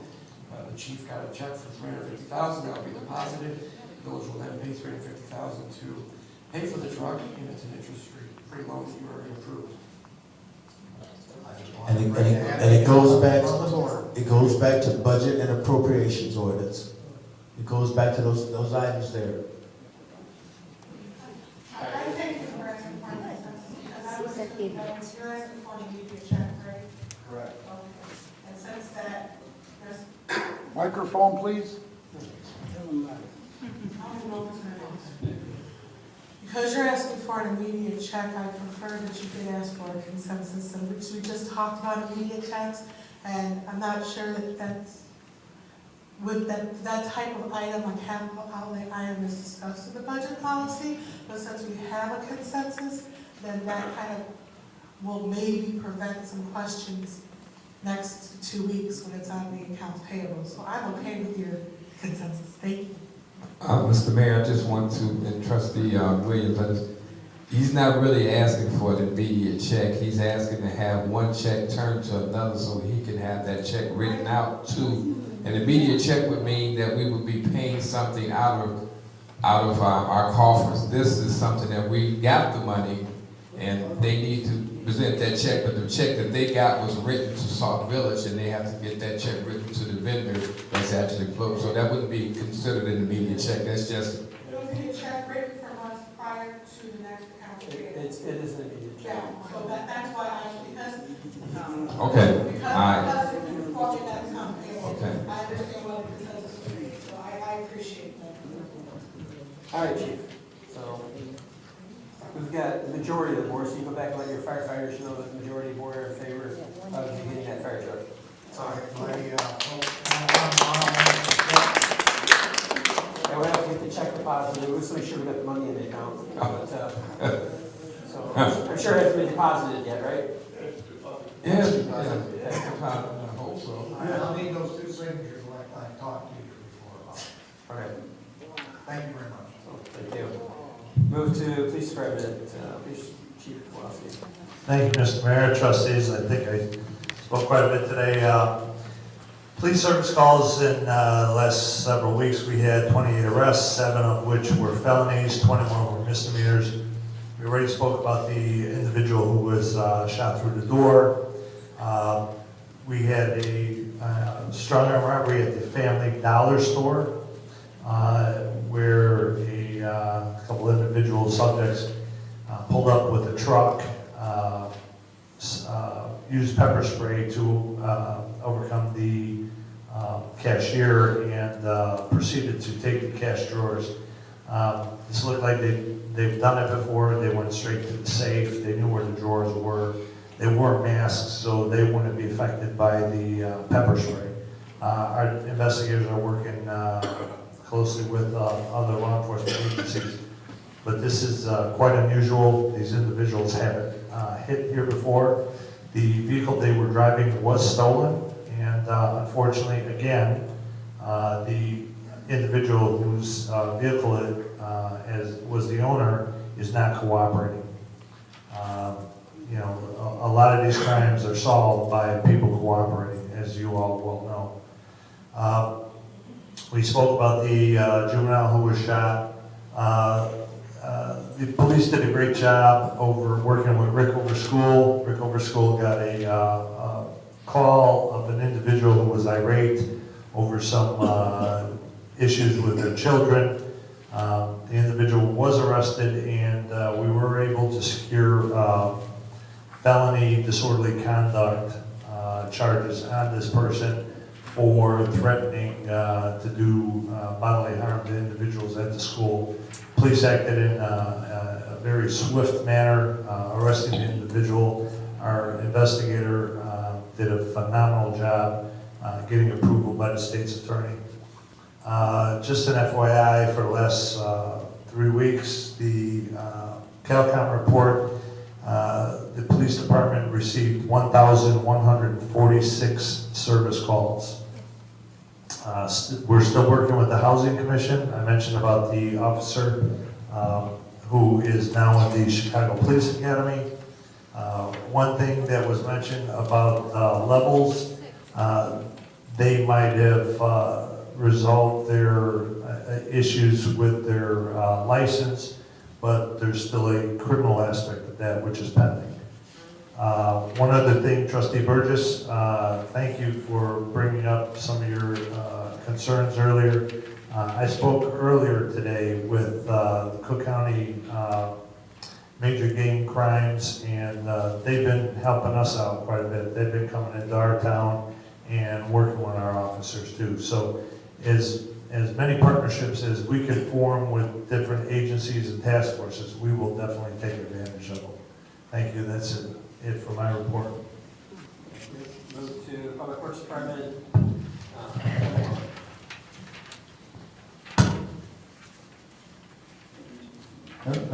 Thank you. Just a few items, regular stuff we're doing right now. We're still continuing on our streetlight program. We did have a little 2-week downtime. We had a truck down, but as of today, we have 375 new heads put up. We have roughly about 100 more to go, so we should be okay on the plan as long as weather holds out for us here. It's definitely getting a little colder all of a sudden for us, but we'll have some up and down days here, and we'll get as many as we can get done. Day-to-day operations, we're still assisting all departments. We do all ordering for different departments. We're working within the facilities as much as we can. We do have some outside work we're trying to complete now, and all of a sudden our weather has turned on us. Within the buildings, the Village Hall here, we've had a few issues with our some of our new stuff here. It's at its end of its warranty life or battery life, so we've been doing a little bit of battery work, some light bulb work. We're getting ready to do a little bit of drywall touch-up, some settling stuff in the building. We do have a little bit of a leak in this room. We have a warranty company coming out to take a look at it. We have a heater issue, a boiler issue that was taken care of, and some just general stuff for maintenance we're working on at this time. Also around town, due to the weather conditions, this is our freeze thaw time. When it freezes, we have pothole problems. Residents can call in the village hall, give the address of the location you find the pothole. We will address it as quickly as we can. And last week, we did do 2 tons of asphalt. We did all the major locations that our drivers had found during their plowing process. Also, we've had a rash of signs knocked down in town. They're getting pulled up or they're getting run down. Mostly stop signs and the yield signs, I'm assuming run down at the intersections, maybe slid into. Instead, we started to go through all the intersections, checking all our signs, make sure we're in compliance, make sure we're updating. In the last 2 weeks, we've replaced 32 signs, roughly stop sign yields, no parkings. There was some residents calling in about some of the street name signs in a couple areas, and we replaced those, so now they can have residents or anybody come over and they know where the streets are. So we'll continue on that. We have some stop signs replaced still to finalize the mandate, and we're going to do a lot more street name signs because there are a bunch more missing. Water operations, our day-to-day operations, we still have our customer service individual who does calls. Any resident who has a water complaint, has a high bill, or any concern about their water or leak in the house, you can call the village hall, set up an appointment for service to come out, and they will take a look at your problem. And that also includes if you have a water softener, they can let you know if it's running properly or if it's offline. Also, we have assisted the water department in the shut-off list, which was at this time the north side. It took us about 2 or 3 days to go through it. We did have a lot of residents come up to pay their bills. We are currently getting ready to start our next water list, which is the south side of town. So if anybody has not paid their bill, you might want to come up before we get to your house. It will shut off. If we can't, we will find a way. Also, let's see here. We had a small problem out at Well House 3, ComEd. In the last year and a half, we've had about 4 faults out at Well 3 with the power line underground. They said it needs to be 3 faults before they'll come out and replace the line. Well, we're at 4. So we're scheduled right now to have a line replacement out there, complete line replacement. We don't have any power issues when we have it because we run off the generator and we're usually for no more than 24 hours. So they usually fix it and repair it, but we are scheduled now somewhere along the way here in the next month to have a line replacement. And we shouldn't have any more faults out there. Garbage again, this is the time of year when we have snow on the streets, so a lot of the garbage is not sighted. It's pushed up when we're plowing, it's pushed up with resident shovel. When it melts, there will be garbage everywhere. We're asking all residents, please pick up around your properties, and if anybody's dumping anywhere, please call the police. Don't hesitate to have them arrested. We want to keep Sauk Village clean. At this time right now, we are not doing any hydrant replacements. It's day-to-day replacement, work conditions, our snow removal, and some of the jobs we're doing, and the weather conditions that are pushing us away. So as of hopefully in the next 2 weeks here, we have 3 of them set up to replace. We will dig the holes open, and we will see what it entails to do the work, as long as we have at least 20 and rising temperatures. Tree removal, same thing. We're in a condition where we're trying to take some trees down. We have some ice conditions that we've had in the last couple snowstorms. They've taken some branches down. All residents have to do is call the village hall, let them know the address, and we will schedule a date, which will be posted on the marquee, or at least at the village hall here, and we will make a pass to the town. We did have a few trees that came down. We did remove those trees at that time. Vehicle for the village. Public Works has been for the last probably 6 years now, assisting all departments in vehicle maintenance as much as we can. Definitely behind in everything. I wouldn't say we're caught up in anything. Financially, we're on hold a little bit in some places, so we're doing what we can to keep everything running. Public Works vehicles are in rough condition, and we do have day-to-day breakdowns. We're assisting police department vehicles, trying to get them up and running, get more of those vehicles going. We're working on ESDA vehicles. And not too much of the fire department because those are pretty expensive trucks and they won't let us touch them. And the last issue, sewer complaints. Actually, there's one more. Sewer complaints in Sauk Village. Again, I'll reiterate, this is the time of the year that most people will call in a sewer complaint due to the season and due to the growth of the tree. The tree grows more into the ground, so if you had an existing sewer problem, you're probably going to have a problem. Sauk Village currently fronts a program or accepts a program in Sauk Village. It's called the Service Line Warranty Program.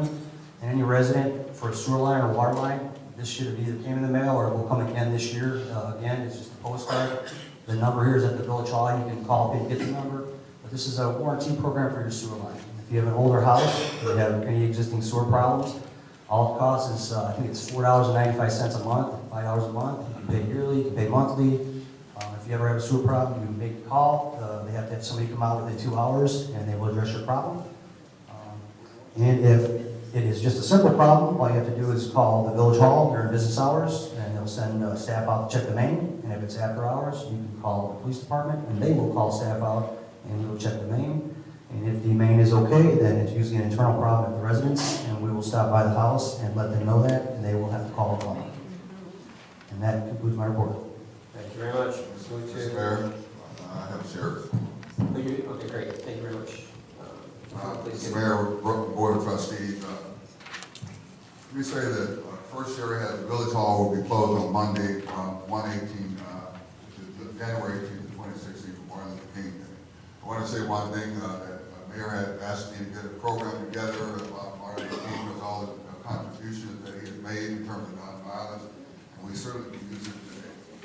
So I didn't get it done because certain participants were not available, but next year we will be getting it done. We'll try to get something done by the 18th, we can get certain people we're looking for. Moving forward, the court calls for January 2016, code had 58 tickets on the court document, 2 were found liable, 1 not guilty, and 56 were found guilty for failure to pay their fines or double.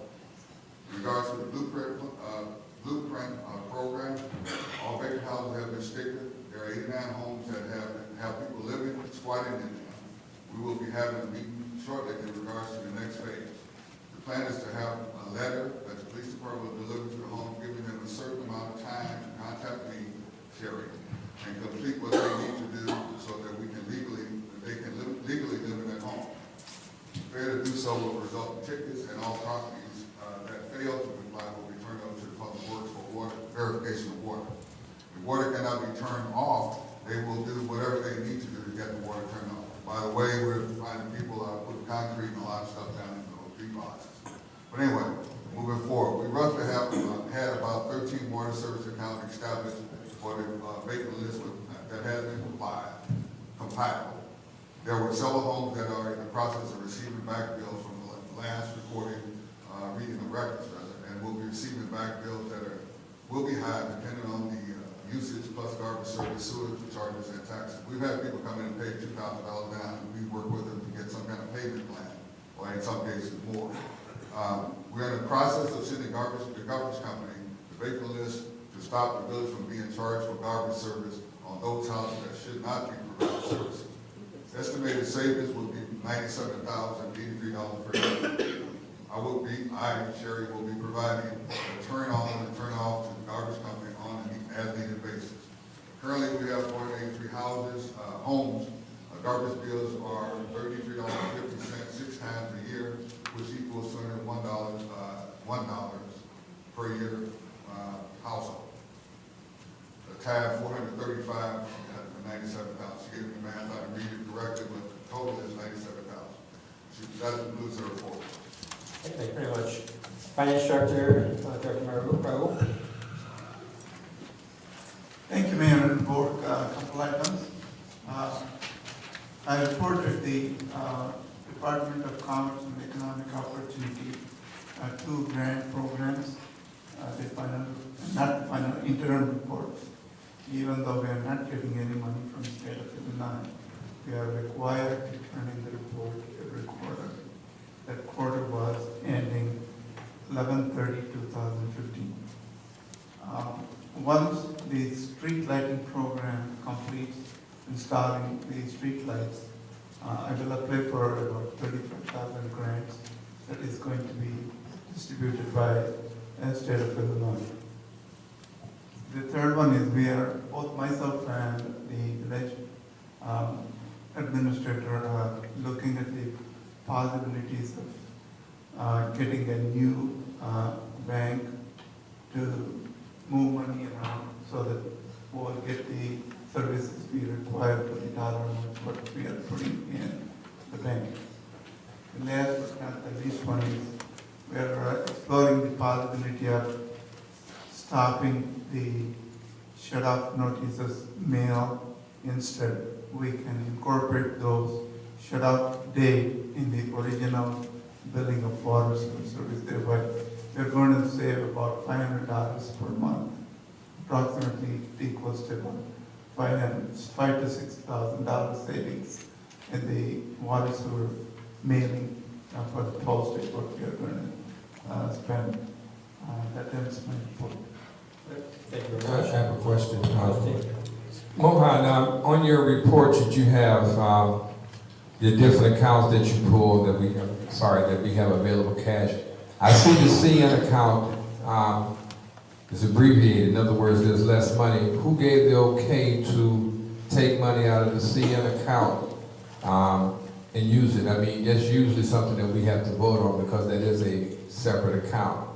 Because that's about $100,000 out of that account. And what's the plans of putting that back? Are we waiting on, what's the plans of putting that money back? I'm waiting for the tax levy money that's going to be in, probably starting January 30th. It will start rolling. Of course, already the money has started coming in for the tax levy. I'm expecting around February, March, and nearly about. Who gave the approval for that money to be removed? I think you sent an email to the board informing. Yeah, I did send an email to the board.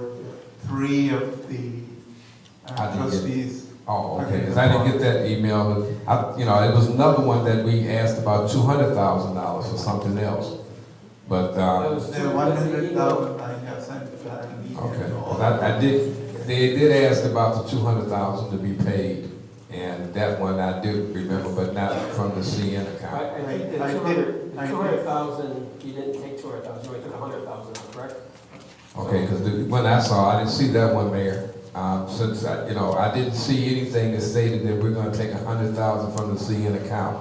I saw an email that stated that we needed $200,000 to pay bills, but I didn't see anything for, because that's something that has to be at least noted specifically, because that is an account that's not part of, in other words, that's a separate account, and that money was put there allocated for something else. So there should be some paperwork stating that we okay to have $100,000 taken out of that account, and that's what the auditors need. The second thing I do have, Mr. Mohan, you stated that we had an audit done, correct? It is nearing completion. It's being wrapped up because there were some other information the auditors were looking for. I thought it was done. It is done, but still, the other attorneys were able to give some information, extra information to the auditors, so that has to be once again incorporated into the financials. The auditors continue to have questions and follow up. In fact, I met with the auditors again this afternoon, answering some questions. So when can we expect a copy of this and their recommendations? Because last year, this is what I'm talking about, the CN account was recommended that if we transfer funds, there should be something in writing stating that we did that this particular day. So I just wanted to know when we're going to, because I thought it was done. The last meeting we had, I was under the impression that the audit was completed. Now, it's discrepancy, so I'm just wondering when you do get one, can we get a copy of that and also their recommendations that they always write every time we do an audit?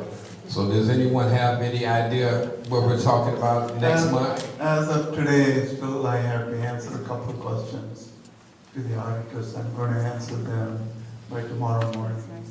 When I answer them, I should be able to know when exactly it's going to be finally wrapped up and give you the copies of all the information. And my last question, how much do you know right now that we owe the water and sewer fund? How much money are we in arrears? It's approximately about $900,000. 900, okay. Oh, wow, that's Okay, I just wanted to know, I mean, I know that we have to, we take money out of that periodically, but at some point in time, we have to start budgeting to pay that back. We can't say we are in the green and everything is okay if we still owe an account that kind of money. I mean, that's like your checkbook. I mean, you just because you got checks doesn't mean you have money. Thank you. So I'm just, if we owe that much, we owe that much. That's what we owe, but we have to incorporate that when we do overall assessment, because that's something that is owed, even though it's part of the village. That's our enterprise, that's our money maker. We need to keep track of that, at least keep paying something back so we can try to build back that account so we can have money to purchase things in public works. I just want to make sure I want to make one thing clear. We pay that money back every year, and especially the ones that's been on this board for a long time, they know that Sauk Village is always in between tax periods. We talk about this every year about the same time. We receive a large amount of money at the beginning of the year, we receive a large amount of money at the end of the year. There's always that middle of the year when we don't have revenue coming in. Sauk Village for years always had to get about a $500,000 loan, which we always had to pay back. Looking at through state statute, it allows municipalities to use the money that you have in your water funds to borrow from. Again, we follow state statute. That money is paid back every year. So as of right now, maybe $900, but $900,000. $900,000, I'm sorry. But that money still gets paid back as our tax revenue comes in. So. Do you remember last year, Mayor, when we paid that back? Because I wasn't aware. Do you remember last year when because if you're talking about, I thought that was over a period of years. I didn't think it was just 1 year. So do you remember last year when we paid all the money back to the water and sewer fund, and what month did we do that? Did we pay it all back? Because I don't remember us paying all that money back at one time. I remember that we have an ongoing deficit. That's the last time I remember, but I've never known we were supposed to pay some back, but everything always comes up. So I never know that we paid it all back. That's why I'm asking for audits and stuff so we can find out. Because I would like to know when we actually paid it all. Yes, we do pay on it, but paying it all off at one time, because that's something that we need to look at, and that's all I was asking. So we can kind of remember what it is that we still owe, and just not saying that we're okay. That's all. Question. Mr. Mohan, I recall you saying you received an extension on the audit, and that was to December, correct? Okay, and it's a little after December, and we don't have it done yet. Are we being penalized for being delinquent? Yes, $5 per day. $5 per day? And that started when? 27th. 27th December? All right, thank you. Any questions? All right, move to Sauk Village Homeland Security. We got Assistant Director Ahmed Bernal. Thank you, Mr. Mayor, Board of Trustees. Thank you.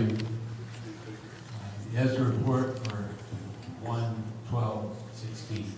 Over the past 2 weeks, the ISDA responded to 14 calls.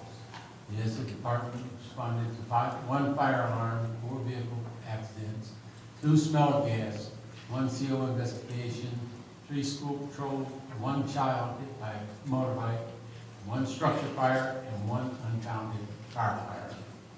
That concludes my report. Thank you. Human Relations Commission and Commissioner Frank Williams. Can I have a clarification? Go ahead, Trustee. I'm a little confused. Unfounded car fire? We called out on a car fire, and what car fire was committed. Oh, okay. So it's unfounded. Go ahead, Commissioner. Thank you, Mr. Mayor. Human Relations Board is not filled. Some of the members have to be reassigned to the commission, but they all agreed to come back. So we now have, one of them is in the audience tonight, so we would like to get with you to see if we will all be reassigned and sworn in again. That is in my mind. Thank you, Commissioner. Move to Housing Commission, Commissioner Holcomb. No report at this time. Thank you, Commissioner. Move to Senior Committee, Chairperson Rose Langston. Thank you, Mr. Mayor. The Senior Committee's Sauk Village Open Activity is now every Friday with Frank Williams and Steve Shimkus coordinating the event. We have a variety of games available. However, seniors may bring their own game if desired. Many village seniors are addicted to the Rummy Cup game. It has created quite a challenge for the senior, and there is plenty of room for more challengers. An open house for the Sauk Village seniors will be held on Friday, January 29th. That's for the open activity. Beverly Sterrett continues with the silver sneaker classes on every Tuesday, 10 o'clock and 11:15, and she welcomes more participants. The ceramics group is open for all seniors, and they meet from 8 a.m. to 12:30 p.m. on Wednesday. However, they're not meeting tomorrow due to the weather. Our paperback book exchange program continues to thrive with many participants. We again thank you, Nancy Baker, for her continuous donation. The monthly movie co-sponsored with McConaughey Library is held on the second Monday at the library. Blood pressure screening precedes the movie. Light refreshments are served, compliments at the library. The Bloom Township Senior Community Luncheon is tomorrow, December 13th at Glenwoody Golf Club. The theme is Dresses and Suits, Dancing in the New Year. Advance tickets are required. The door opens at 11:30 a.m. Tickets for the I'm Getting Fat Tuesday event on Tuesday, February 9th will be sold at the luncheon. For appointments or additional information, the Bloom call 708-754-9400, extension 244.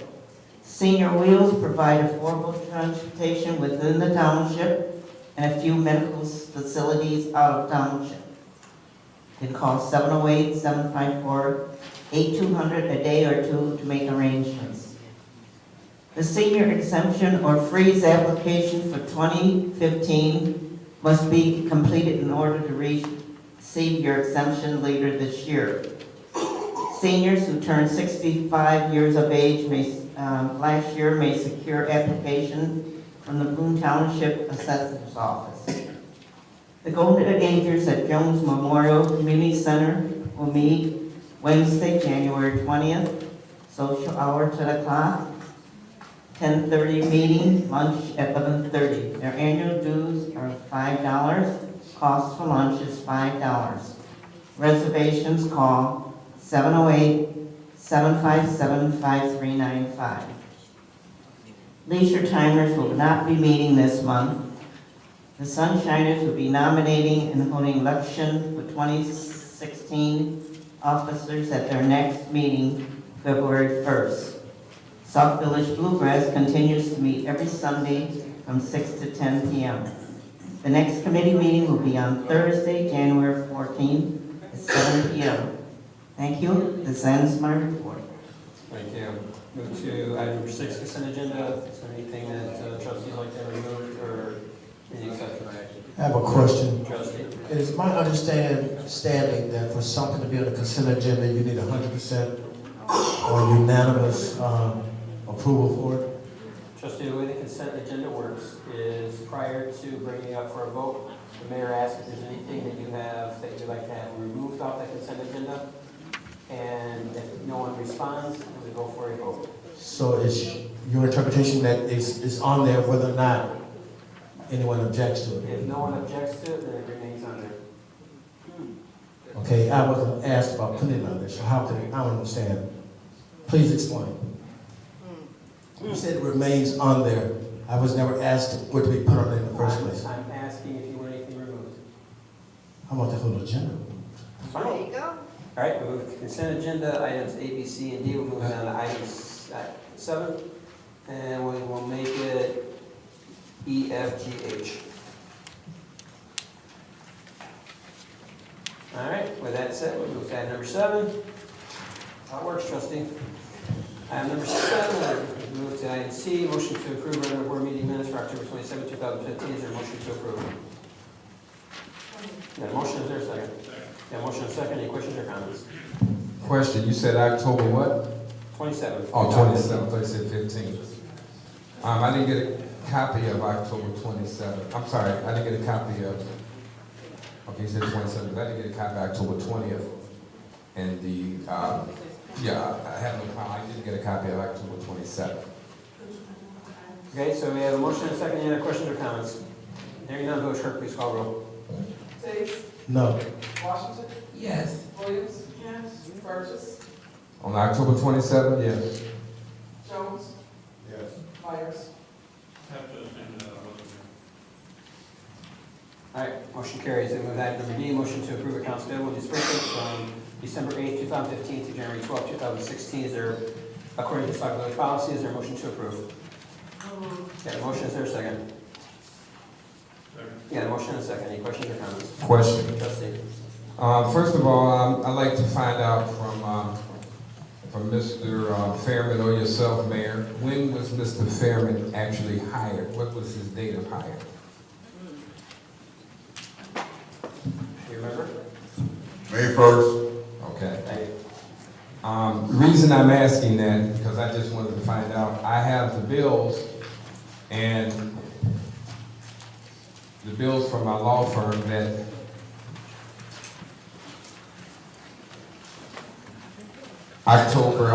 March, that the lawyers had conversation with J.W. Fairman.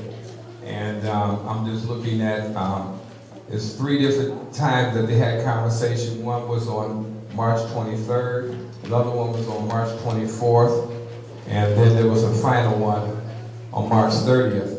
And if he wasn't hired and we didn't even talk about that, why were our lawyers in contact with this person, with Mr. Fairman, if we didn't even know who he was in March? And if I did remember that we put something on in April to have that position established. And right after that, then we got Mr. Fairman to follow the same meeting. But back in March, there wasn't even anything to even put a village administrator in place. There was no ordinance or anything like that. And why did we pay to have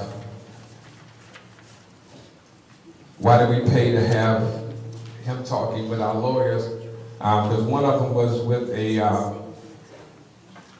prepared with the mayor and J.W. Fairman for a special board meeting. Another one was prepared with a regular board meeting with Mr. Fairman.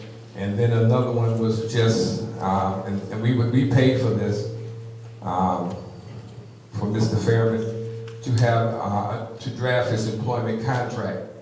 So if those things were done in March, and I'm just wondering, is that, I mean, this is in here in black and white. Who authorized that? Was that yourself, Mr. Mayor? Who authorized to even talk to this person that we didn't even know existed at that time? Trustee, can I take a look at the bill? Sure. I have them marked. Yeah, they're marked. It's three different times. I think it's the second page and then the fourth page, something like that. And they're asterisks by each one.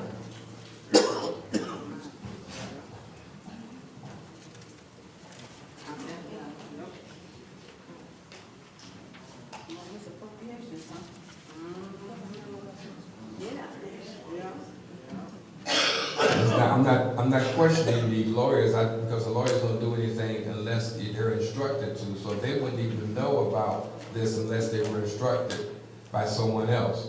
So it's not the lawyers. I want to know who gave that authority to even talk to Mr. Fairman if we didn't even have a position available, and that's what I'm asking.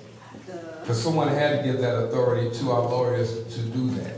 And I'm just wondering who gave the authority to our lawyers to talk to a person that wasn't even employed in the village at the time.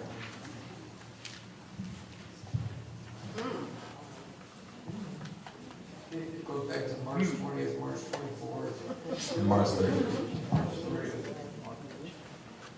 All I can say is time entry accurately reflects, what I did in the work. So you did talk to him at that time? Sure. Was it under the instructions of the mayor? No, well, what clearly says I met with the mayor So the mayor, so he gave the authority. In other words, the mayor knew about this and gave the authority to have yourself, him, and Mr. Fairman in conversation at that time, because we didn't know anything about Mr. Fair. We didn't even know about administrator at the end of March. It wasn't even brought up until April that we will even talk about an administrator. That was brought up in April. And the ordinance was written for that, and we voted on that ordinance. And then right after that, that position was filled with the person and everything. So I think you have to go back through the minutes before then, and I think, as I recall, the board was making inquiries that there needed to be somebody in the Right. role of village administrator. Correct. And I'm just speculating, going back to that time, that is why I met with the mayor and Mr. Fairman.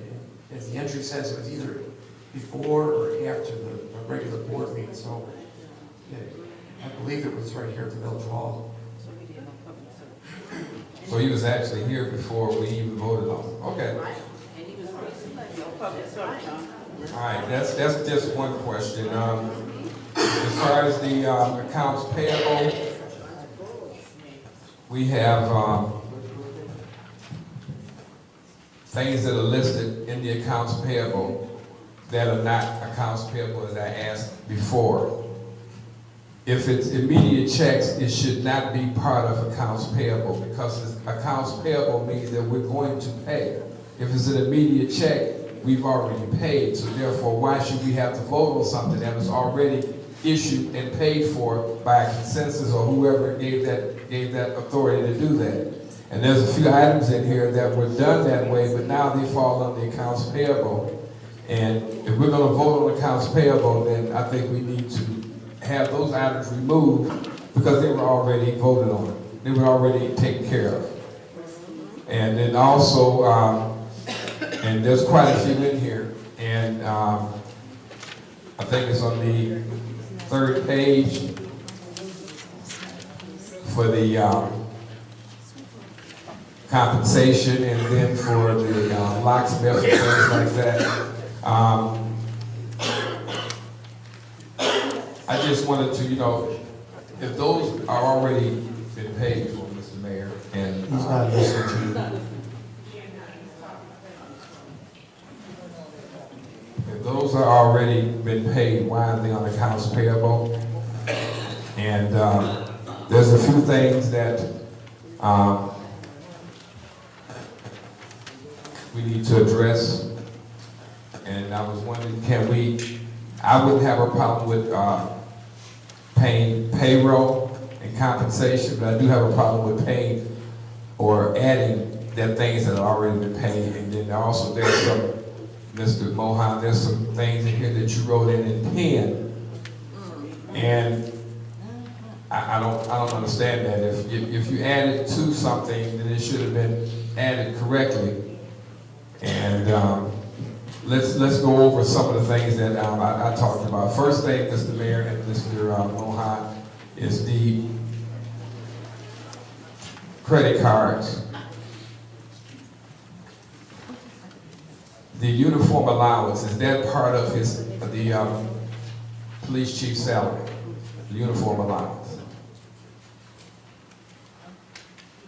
So what is that, a perk for that? I didn't know the uniform cost that much.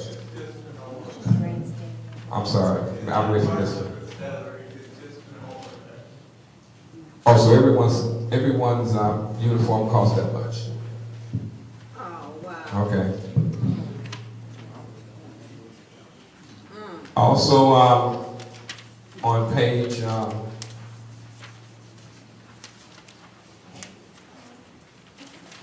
this says page 1. I guess this is the beginning of the accounts payable.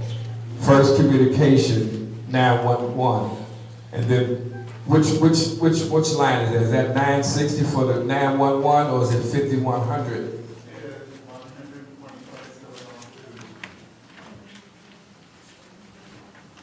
You said what now? 125,702 is the telephone line.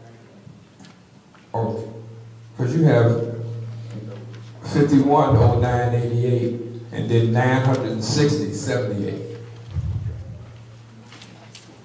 There, 5,109.88. No, that is 601.125,702. That's not that.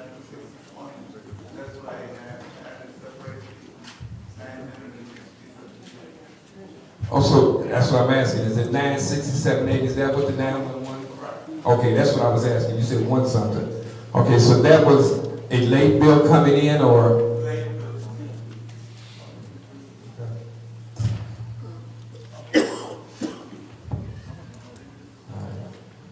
And also, what's the reason that we're so far behind in the water billing if we get money from them each month? We're paying, we're back in October paying the water, I'm sorry, not water bill, garbage bill. We're back in October paying them. We get money from them every 2 months. So that should be only a 2-month deficit. That's, and we're getting money, this is January, so we should be paying at least November.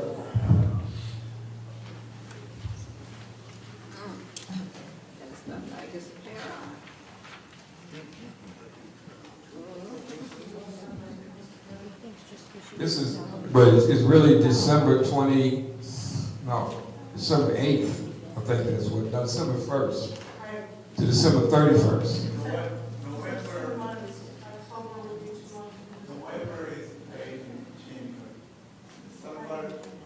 So we've been holding these checks ever since November.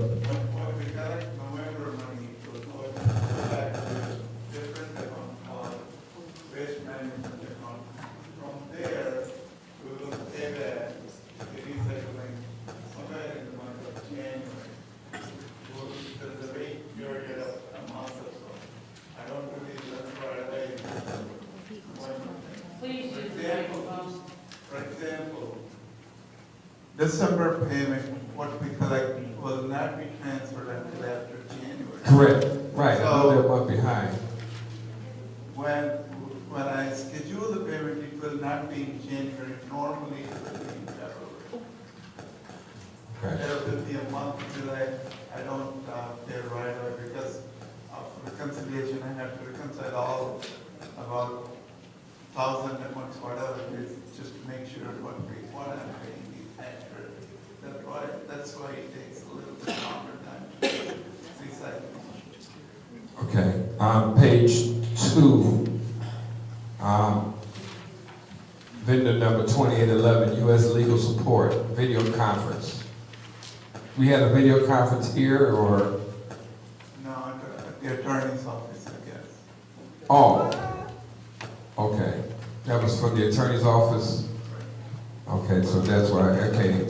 Go down to the part where it says petty cash neighborhood watch 6553. Yeah, we are reimbursing the meeting cost to Trustee Linda Washington. But the trustees don't have a budget.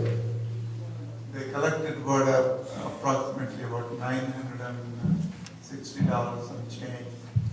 They expended a little bit over in order to conduct the meeting, so I had to reimburse about $65 more than the budget for. Also, this is not a, because you have it under a vendor payout, so this is a reimbursement, and it should say refund then, because it looks like just a vendor payout, and there's an invoice for that. I'm just saying it should be labeled as, because we do have refunds that we give to people. It is not a refund, it's a reimbursement.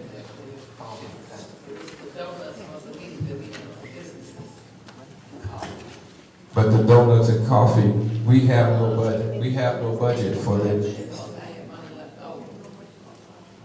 I don't know that. Also on page 9, another write-in. Excuse me.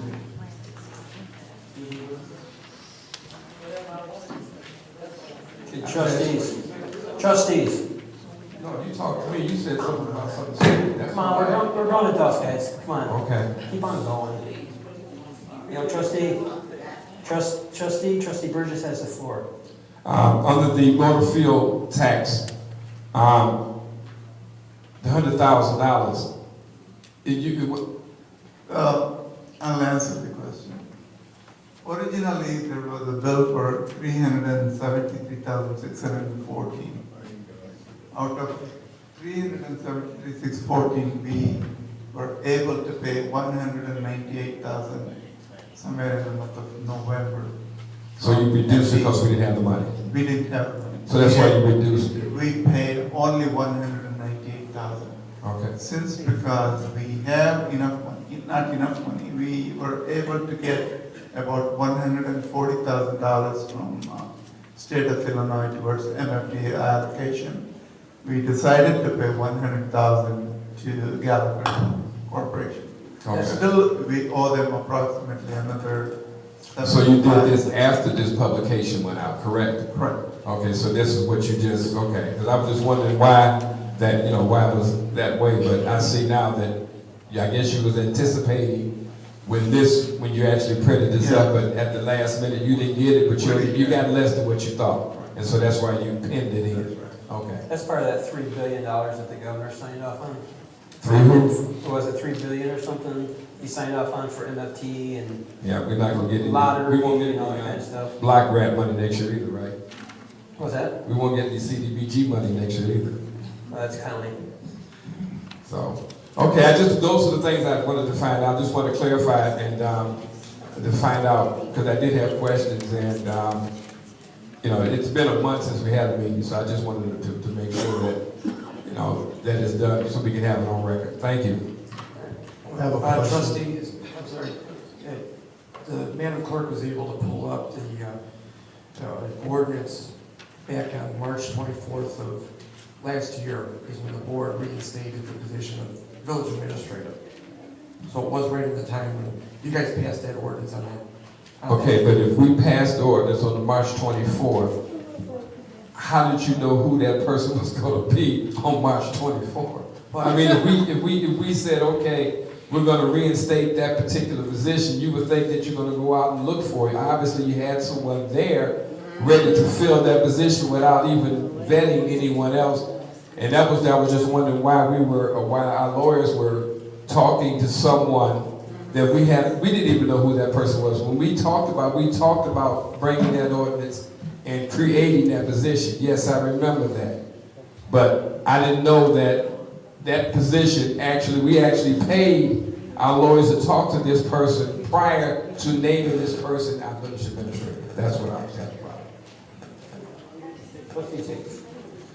I'm looking at the, we have several page ones. Okay, December 22nd, 2015, page 1. It says approved by majority of trustees. Whose handwriting? Is that your handwriting? What did you say? I'm looking at the document, page 1. And the date on it is December 22nd, 2015. And in handwriting, it says approved by majority of trustees. And I'm asking whose handwriting and who are the trustees that approved it? Oh, that's my handwriting. Okay. The trustees who were able to sign up on those were Trustee Rosie Williams, Trustee Ed Myers, Trustee Linda Washington, and Mayor Campbell. It says majority of trustees, 3 is not the majority of trustees. This was, if I remember right, an email was sent out asking to make benefit payments. And if you look at all these are all benefit payments that we... I'm not questioning what they're for. My question was simple. Whose signature was it and who approved it? Very simple. I'm not questioning what it was paid for. I know that this is Mr. Mohawk, but this is part of policy. Right. So the email, while it was much appreciated, is not necessary because as the policy states, liabilities and payroll per the policy can be paid prior to accounts payable. These items, like Blue Cross Blue Shield, would be considered a liability. That's our insurance. So again, thank you for the email and thank you for this notation, but per the policy that was approved by the majority of this board, that serves these items. These are all benefits when you talk about risk management, you talk about Blue Cross and Blue Shield. These are paying our benefits to make sure our employees have... Back to the same question. By policy? Very simple. By policy? Who approved it? By policy? Again, I'm sure you... Well, just say you don't want to answer the question. It's very simple. Who approved it? The trustees who approved about the budget policy, those trustees, to my recollection, were myself, trustee Washington, trustee Myers. It went to, the mayor had to split the tie. That was 4 people out of 7 who were able to vote. It's per the policy. Those are the trustees. That's the policy. That's the policy. The mayor is not a trustee. No, but the mayor. This says approved by trustees. Mr. Mohan, how, your error in saying trustees should be condemned. However, the fact of the matter remains is that it's per the policy. Please, next time, instead of saying the majority of trustees, please use the term corporate authorities, because that entitles everyone up here who is a voting member of this board to be encompassed by that term. So yes, you made an error. How dare you? Moving on, moving forward, corporate authorities. Then also have him to complete my email. I still don't have an email, so I didn't get notifications, since you're taking over everything. I'm going back to policy. Policy. I'm speaking to the mayor, and you jump right in. I'm speaking to the mayor. All right. Okay. You know, Congratulations. Per policy.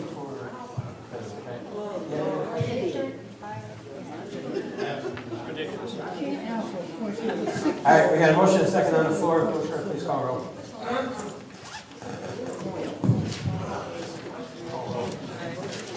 Mr. Mayor, I did ask about the,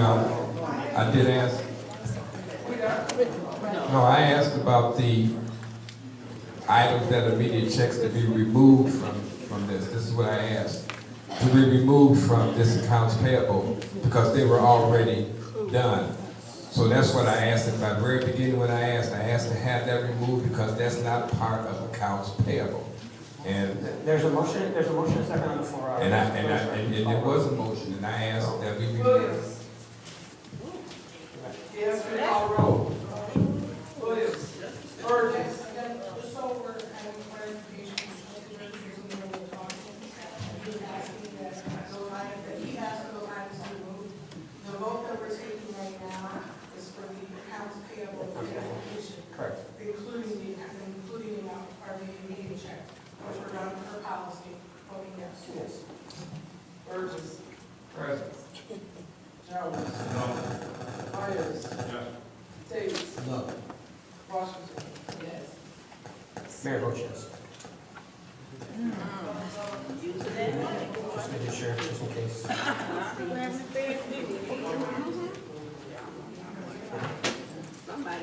All right. Move to item, I think we're on 70, right? All right, move to 70, motion to approve the committee meeting minutes for October 20th, 2015. Is there a motion to approve? Yes, motion, is there a second? If you go to consent agenda, that's where we're back to. All the items for the consent agenda have been moved, so we're now looking at the first item that would have been on the consent agenda. So we have a motion to approve, is there a second? Second. Okay, we got a second. Any questions or comments? Question. Trustee? As I stated, I did not receive a copy of October 20th meeting minutes. Did everybody want to see the copy of October 20th? Because they were put in box about 2.5 weeks ago. I received a group of minutes that I had questions about, but October 27th is not one of them. Or on October 20th? October 20th. And they were put in the box about 2.5 weeks ago. So I'm sorry, I will make sure you get another copy of the box. Any other questions or comments? Hearing none, Village Clerk, please call roll. Burgess. No. Jones. Yes. Myers. Tate. No. Washington. Yes. Williams. Yes. All right, motion carries.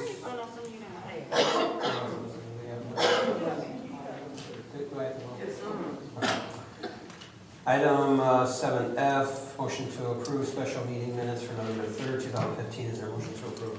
Open Meetings Act. Got a motion, is there a second? Got a motion and a second. Any questions or comments? Hearing none, Village Clerk, please call roll. Jones. Myers. Yes. Tate. No. Washington. Yes. Williams. Burgess. No. Mr. Mayor. Yes. Move to 7G, motion to approve committee meeting minutes for November 3rd, 2015. Is there a motion to approve? Yeah, motion, is there a second? Yeah, motion, is second, any questions or comments?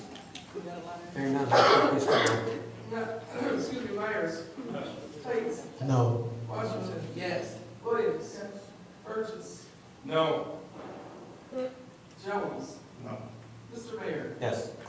Item 7H, motion to approve special meeting minutes, November 10th, 2015. Is there a motion to approve? Yeah, motion, is there a second? Yeah, motion, is second, any questions or comments? Question. Trustee. I didn't get a copy of those either, November 10th. Oh, Lord, right. They're the same day, but I'll make sure you get a copy of every one of these estimates tomorrow morning. I can't vote on what I haven't read. I'll make sure you get a copy. All right, any other questions or comments? Hearing none, Village Clerk, please call the roll. No. Washington. Yes. Williams. Burgess. No. Jones. All right. Item number 8, motion to recess into executive session with action to be taken for discussion of personnel matters, update pending litigation, collective bargaining matters, real estate and employment, and compensation if needed. Is there a motion to go into executive session? Motion, is there a second? Second. Yeah, motion and second. Village Clerk, or all in favor, say aye. They all say aye, please. I didn't hear everybody. Okay. Some said aye. Let the mayor go.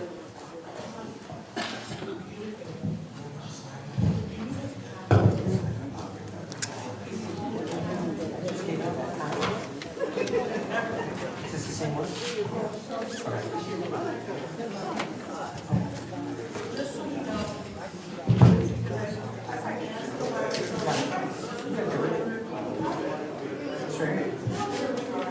Did you get back to me? Oh, thank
I'm gonna talk to you in the weather.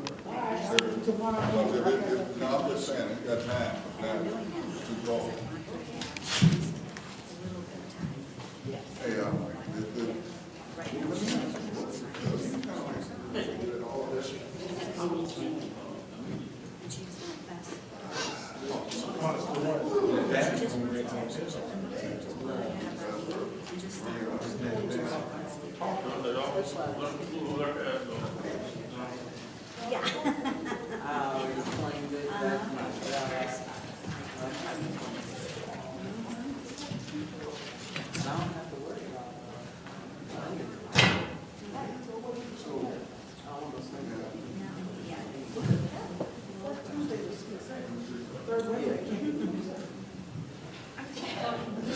Doesn't work that way.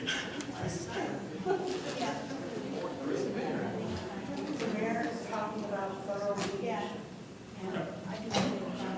Yeah, or TSC, so if you can find them, because a lot of times they don't have them.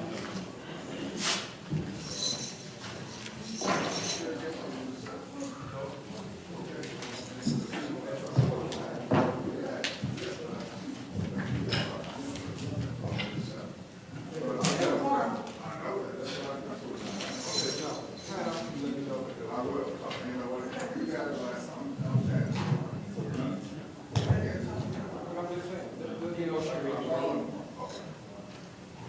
Motion to reconvene. Village clerk, please call roll. Burgess. Here. Jones. Here. Myers. Tate. Washington. Williams. All right. That's for item number 10. Ask for a motion to approve a settlement agreement in the matter of Barrett versus Sauk Village, case number 14 CV 9393, U.S. District Court for the Northern District of Illinois, in the amount of $13,000. Is there a motion to approve? Got a motion, is there a second? Got a motion and a second. Any questions or comments? Village clerk, please call roll. Burgess. Yes. Jones. Yes. Myers. Yes. Tate. Washington. Williams. Motion carries. Go to item number 11, miscellaneous comments from the mayor and board of trustees. Trustee Williams. Well, I did have some. I did give a copy of the budget and finance policy to Mohan, just as a refresher to put it in these boxes. Thank you, trustee Williams. I just want to remind people, we've experienced already one outage that had about a third of the town out, and it's on a bitter cold night. We could get more, because there's three separate ways power is fed in this town. So people just remember, you lose power in this section of town, we do have a warming center. Call PD to tell you where to be located. The other night, there was a PD, and then we got filled up with over to take the community center and then the fire station as well. They used to turn the line. But those are the warming centers, and we have, the community center don't have a backup generator, does it? No. So I don't know how that got off with this, but the PD does. It has a large room in there, and the fire station has a very large room. We do have some of the Red Cross first aid cots down there that we put up if need be. But anyway, just call PD. You don't need to be staying in a cold house when it's below zero. So that's right. That's all I have. Thank you, sir. Somebody formulated an article about that for the January stock. Thank you, because I know the village clerk put out an e-blast, but if you don't have power and the computer is then not on, you may not be able to read the e-blast. So if it's in Sauk Talk, maybe people might be able to know. Let's make sure that we put something in there about steps you may take. First of all, calling ComEd. Right. Second of all, make sure if you have to call the police department so we're aware that the power's out. The other night, power went out for approximately 2 hours. And in fact, our whole entire area got hit. So Is it just a cold? they had I think it was 2 or 3 feeders, they said, went out. ComEd was working on it. Right. Did I hear you say, trustee Myers, that you were going to work on it?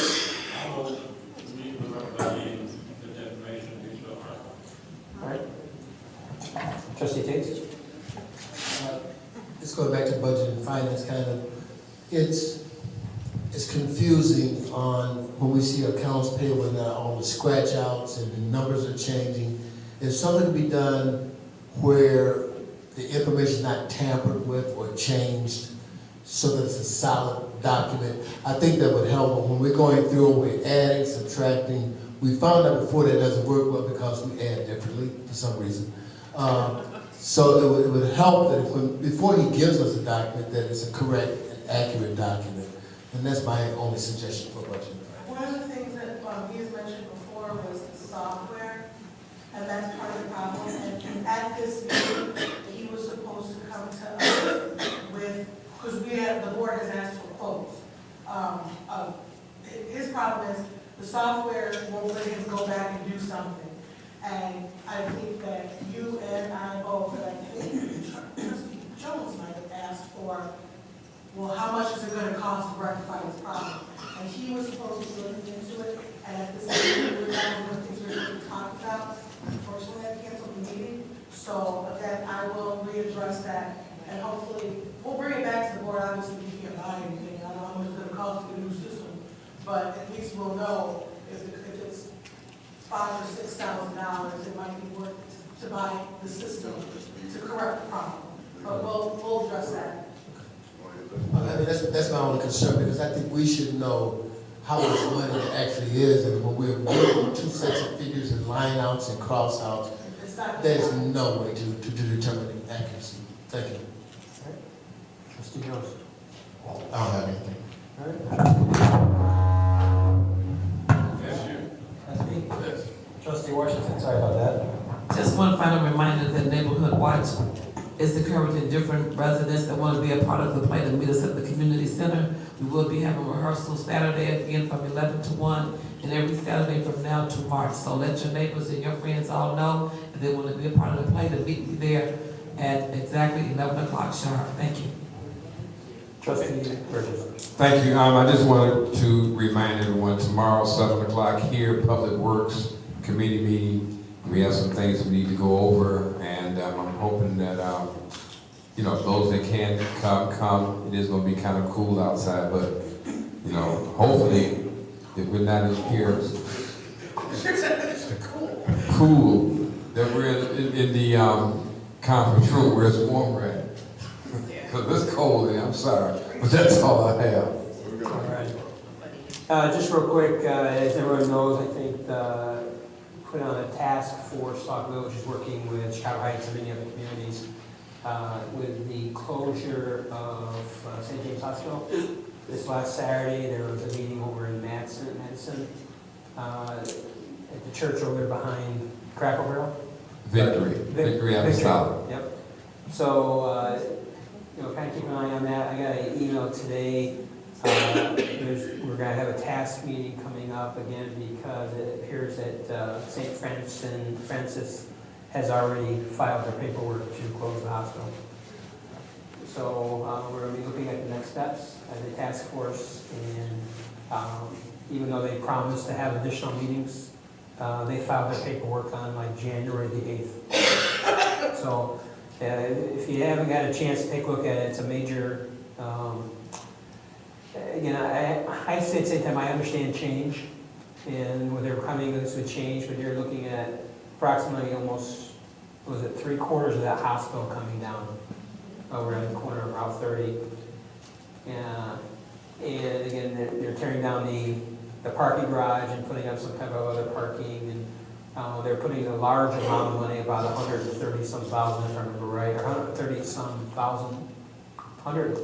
million, sorry about that, over in Olympia Fields in their hospital over there, which is further away from Sauk Village. So, you know, as a task force, we're going to continue to push that we need to make sure we have an emergency room in Chicago Heights. You know, that affects all of our communities.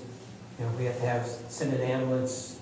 You know, they want to tell you it's only 4 miles, but maybe it's a long 4 miles further. It could affect you know, the person that's being transported. It could affect by having another ambulance on our streets. And every community is facing this. So that 4 miles in bad weather like we had the other night with snow and the slush and the roads being as bad as they were, could affect if a person lives or not. So I'll try to make sure to keep everyone informed of what's going on. And that's about the only thing I have. So that said, I'd ask for a motion to adjourn. So moved. Motion second. All in favor, say aye. Aye. Any adjourned?